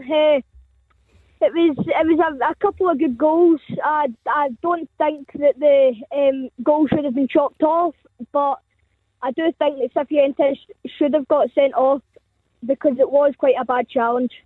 There we go. Nathan's the youthful enthusiasm and able to admit that he feels Cifuentes should have been sent off. See, these things they're not. See, Hugh, you've got society written off. You think everybody's blinded by team bias. Nathan has given a bit of faith back to your cynical outlook. Out of the mouths of babes. He made two calls, young Nathan. He made two calls. One was absolutely correct. Cifuentes should have been sent off. The Cantwell goal, it was a foul in the lead up, and the play had stopped. Nathan, I agree with you 100%. I think the Cantwell goal should have stood. I didn't think there was enough in that. And Gordon Dale even agrees with you as well, Nathan. When you get older, you'll realise that's not a good thing. Nope. Who impressed you most from a Rangers perspective today? Who impressed you? I do like McCausland. He's going to grow up to be a good player. I think he's little pass at the end to Barisic was very nice. Barisic couldn't stay on it, and we lost the ball there. But we got a few shots in goal, and it was a good day. This was never the spotlight before this game. In the context of the cup final, was more about Aberdeen and how they would arrive into it, just purely because most people expected Rangers to win, and they did. The one thing though that you would take into account for next week would be Cifuentes' red card suspension as it stands, and as usual we don't really know how everyone came through it, because that's the thing about Rangers, they don't need to be visibly injured at the time. It sometimes then just appears midweek that they picked up some injury that rules them out. But certainly the Cifuentes one just leaves an interesting gap in there, because we know that Raskin's out and Jack's out at the moment, and Lawrence is now out. So you finished with, was it Sterling and King in the middle of the park? I don't see that happening next week. He may just tweak his system, Gordon. May just go with the one sitting midfield player like Lundstrom, go with four in front and one up top. He's a very active manager. We've seen that at half time. He decided to make the two substitutions very quickly. So it'll be interesting to see the team next week. But it obviously gives someone who's been waiting for an opportunity a chance to play in a cup final. Some big talking points today, lots to look forward to tomorrow. Whatever you want, give us a shout. 0141951 1025. We'll speak to you and hear from more managers next. After they play, you have your say. 0141 951 1025. Clyde One Super Scoreboard's open line. Hugh Keevins, Mark Wilson and Gordon DL are here. It's 0141 951 1025. Still lots of debate about this penalty Rangers received. Paul's tweeted to say that Seema's holding the defender's shirt. That impedes his motion towards the ball every bit as much as Seema. The ref was showing the angle from behind the goal, only showing one of them holding. Always nice to hear both sides of it. I suppose it's actually for you three, it doesn't matter much, but I think you three think it was a penalty. You're not buying some of that, or is the forensic analysis of it, does it? I think that's part of Tony Docherty's point. Is it, depending what you're shown. Of course, there is a possibility we didn't see everything that the ref, so I don't really know how it works. I couldn't possibly speculate as to whether Paul's got the same TV as you, Gordon DL, or anyone else, any other opposition fans out there who managed to watch the game. But that would be one counter argument. None of you having it? No. Well, the angle I've seen, the angle I've seen it looked pretty conclusive to me, and I didn't quite see Sima having a hold of Donnelly's shirt. So how good's John McGinn? Amazing. Form of his life. On a separate note. Yeah, I mean, I think this is the form of his life, and it's proof of why you should always have a boy from Clydebank in your team. That's a good strategy, that, isn't it? Still Villa 1, Arsenal 0. Might win an English Premier League winners' medal at this rate, but they're sitting up there second or third. Flying. Right, okay. William's a Rangers fan. William, what's your opinion for the guys tonight? First of all, Tony Docherty saying that's not a penalty. For me, he's lucky his player's no sent off. It's Seamus, it's 6 ahead on the 6-yard box. Clear goal scoring opportunity for me, and he's tugged. No, come on. I know there's debate about penalty. You think it is? The guys agree that's never a red card. So surely. He's the 6-yard box header. I'm sitting right in the Broomley stand right behind it. His shirt's getting ripped off his back from where I'm sitting. Maybe a slight exaggeration there. No, but see, the thing is, you can, again, if it's a pull and a you all think it is a penalty. That in this life or the next is never going down as an obvious goal scoring opportunity. Not a chance. Not a chance at all. No, there's too much else going on. There's never ever going to be any chance of that being a red card. So a penalty it was, but no more than that. You three are just agreeing on everything tonight. Yeah. Pretty easy. Yeah, it's very hard to put up an argument. But look, we'll go over the weekend and we'll study it and we'll watch it again, and I'll be very surprised if any change your opinion. William, is there a frustration about the Cantwell goal, or what did you think of Cifuentes' red card as well? There was quite a lot in there. I missed the Cifuentes red card. I followed the ball, so see when the play went away, I've not seen it. But for that I've been hearing, as I can't really argue. The Cantwell goal, we didn't even see where I'm sitting. We didn't even realise the game had been stopped for a free kick. Even after the goal, we were still celebrating it. Yeah, this is where the in-stadium experience can skew your opinion, because the goal music played. So straight away you just think it's a goal.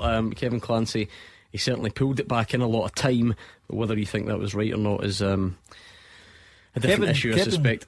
You know, you can argue over the merits of the foul, but Kevin Clancy goes towards the place, clearly stopped the game, and he goes towards the Dundee player. I know, but people are arguing the merits of the foul. That's what people are doing. William, what about the kind of the football game side of it, the result, the performance, I guess the absence of Sima next week? The game got ruined with the red card for me, but what I would say is Barisi's got booked, but you can't argue for his booking for pulling back. But it was Dessers was through, the shirt was getting ripped off his back with the shirt pulling, as in they were getting let go left, right and centre. The second half was a terrible game of football, to be honest with you. The first half it started okay as Rangers came into it, but the second half was just a terrible game of football. It was ruined with the red card. As I say, I've not seen the red card, and from where we sat, as it would look back, Seamer was getting ahead on the goal, and then he's got his shots pulled. That's fine. Listen, you guys can agree to disagree on that, no problem at all. What I have realised though is Kevin Clancy appears to have upset Rangers fans, Dundee fans, and everyone else who seems to have seen all the incidents as well, all at the same time, which is a bit Philippe Clement as well, because he got booked as well. I think that was based on the Barisic incident that William speaks about, or the perceived difference between the shirt pulls. Anyway, let's hear from, try and do a couple more managers quickly. What else have we got in here? I'll tell you what, I'll try. I need to prioritise here because we've not got much time left. Do we have Philippe Clement yet? I think we might. The team showed that they're a team, and I see this dressing room growing week by week in that way, and it's a crucial one.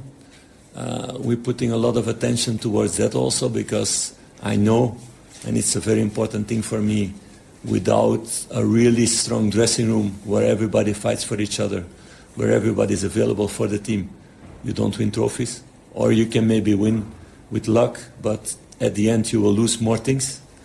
So I think you see, and everybody sees last couple of weeks, more and more this team sticking together in every sense.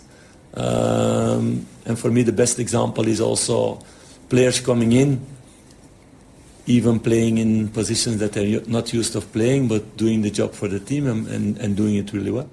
So that's the reality of it. Mark, we know the picture at the top now. Rangers have cut the gap, but Celtic have the chance to respond tomorrow. When the roles were reversed last time and Celtic dropped points, Rangers couldn't capitalise.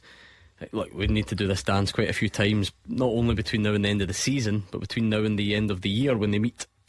Yeah, it's a big one tomorrow for Celtic, because they're revisiting the place where their one defeat came this season in the League Cup, so they'll know the dangers of playing against Kilmarnock. But historically in the league, it's always been quite a successful ground for Celtic to go to. They more often not pick up 3 points, but team selection is key. I think Celtic got a boost on Wednesday night when they changed things up and just freshened things up. The tempo went up. Iwata came in, did not too badly. So he'll stay in?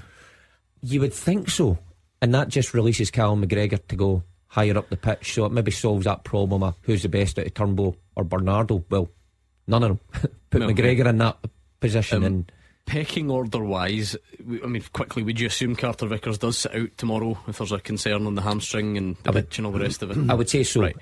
So pecking order wise, it would be Nat Phillips. He's the one that's on the bench. He's the one that comes on. He also doesn't appear to be impressing the Celtic fans much. No, and I'd have to agree with the Celtic fans on that one. I would like to see Nawrocki get a run out tomorrow, if possible. Now, he's been nowhere to be seen, and I wonder if he's carrying any injuries. But how can the manager go from saying he's not ready to play to putting him in the team in the same few days? Oh, it wasn't a few days. That was at least 10 days ago. Maybe he's had a brilliant response to it. Maybe he lit the fire and he's gone. But he's going to play at some point. You seem to have it that because Brendan Rodgers said that means they will never be ready and they will never play. No, I never said never be ready. Surely they need to respond at some point. I would find it very surprising if you go from that damning assessment of him to putting him in the team. And that's why I think there's a problem for Celtic there tomorrow. Scales will be fine. Yeah, but sometimes you have to, and that's because he said the same about Marco Tilio. But Marco Tilio did come on against Motherwell because Brendan Rodgers said they don't have anyone else. He's going to have to play Nat Phillips or one of the other two, surely. Well, the Celtic fans, I think, are taking a look at Nat Phillips and think he'll never do. But he'll have to do something, even if it's Iwata playing beside Liam Scales. I don't think that'll happen. Never in a million years. They've tried that experiment. It doesn't work. Yeah, I know what you're saying, Hugh, but if he's not going to play Phillips and they've no confidence in Phillips, they brought these guys in for big money. They need to play them sometime. I've just got a funny feeling he'll stick with Phillips tomorrow if Carter Vickers isn't in the starting lineup. The thing about Celtic, if they play as they did in the first half last Sunday at St Johnstone, they'll drop points. If they play as they did in the second half at St Johnstone last Sunday, they'll be fine. Or maybe they replicate the exact same thing and still win anyway. A half about. Well, the manager who has lately taken to ranting will, I think, have to have a pre-match rant this time before they go out and go into a dwam, as can sometimes happen with them. Killie have major midfield issues. David Watson, your favourite, the Prestwick Pirlo, he's suspended. Pretty much everyone else is injured. They don't have many central midfield options. You know one thing about them, they'll be well organised. They get a terrific result midweek. Harder to do that though, isn't it, when those guys who solidify your engine room are not there. But you look at Derek. He threw on young Watson Wednesday night and he got a terrific goal, terrific winner. Sometimes you've just got to give people a chance and an opportunity to go out and show what you can do. I think that'll be a very difficult game tomorrow. I'm going down. I'm looking forward to it. Watch the game. Freeloader. Ask him where he's sitting, Gordon. I'm sitting in a nice seat. Yes, I'm in beside the Celtic. That terrible shirt and tie. Yes, again. that'll be on Instagram for everyone to see tomorrow. My! And by the way, David Watson started the other night. I thought that. Yeah, David Watson. He's been one of the players of the season for Kilmarnock. Anyway, Hugh. Sorry, my apologies, David. If you can. Top of the league, Rangers reduce the gap, and that puts pressure on Celtic tomorrow. Bottom of the league, great day for Barry Robson. Another horrible day for Livy. 7 defeats on the bounce. 10 hours now without a goal. And Motherwell, the jury is still out on Stuart Kettlewell. Is a draw sufficient? Is that enough when you have no wins in your last 13 games? Motherwell either act tonight or leave the man in peace. Thank you very much for listening. Another enjoyable afternoon. Big game tomorrow, then we're back on Monday night to look back on it all. Make sure you join us then. And there's only one man for your festive Saturday night on here. GBX is up next.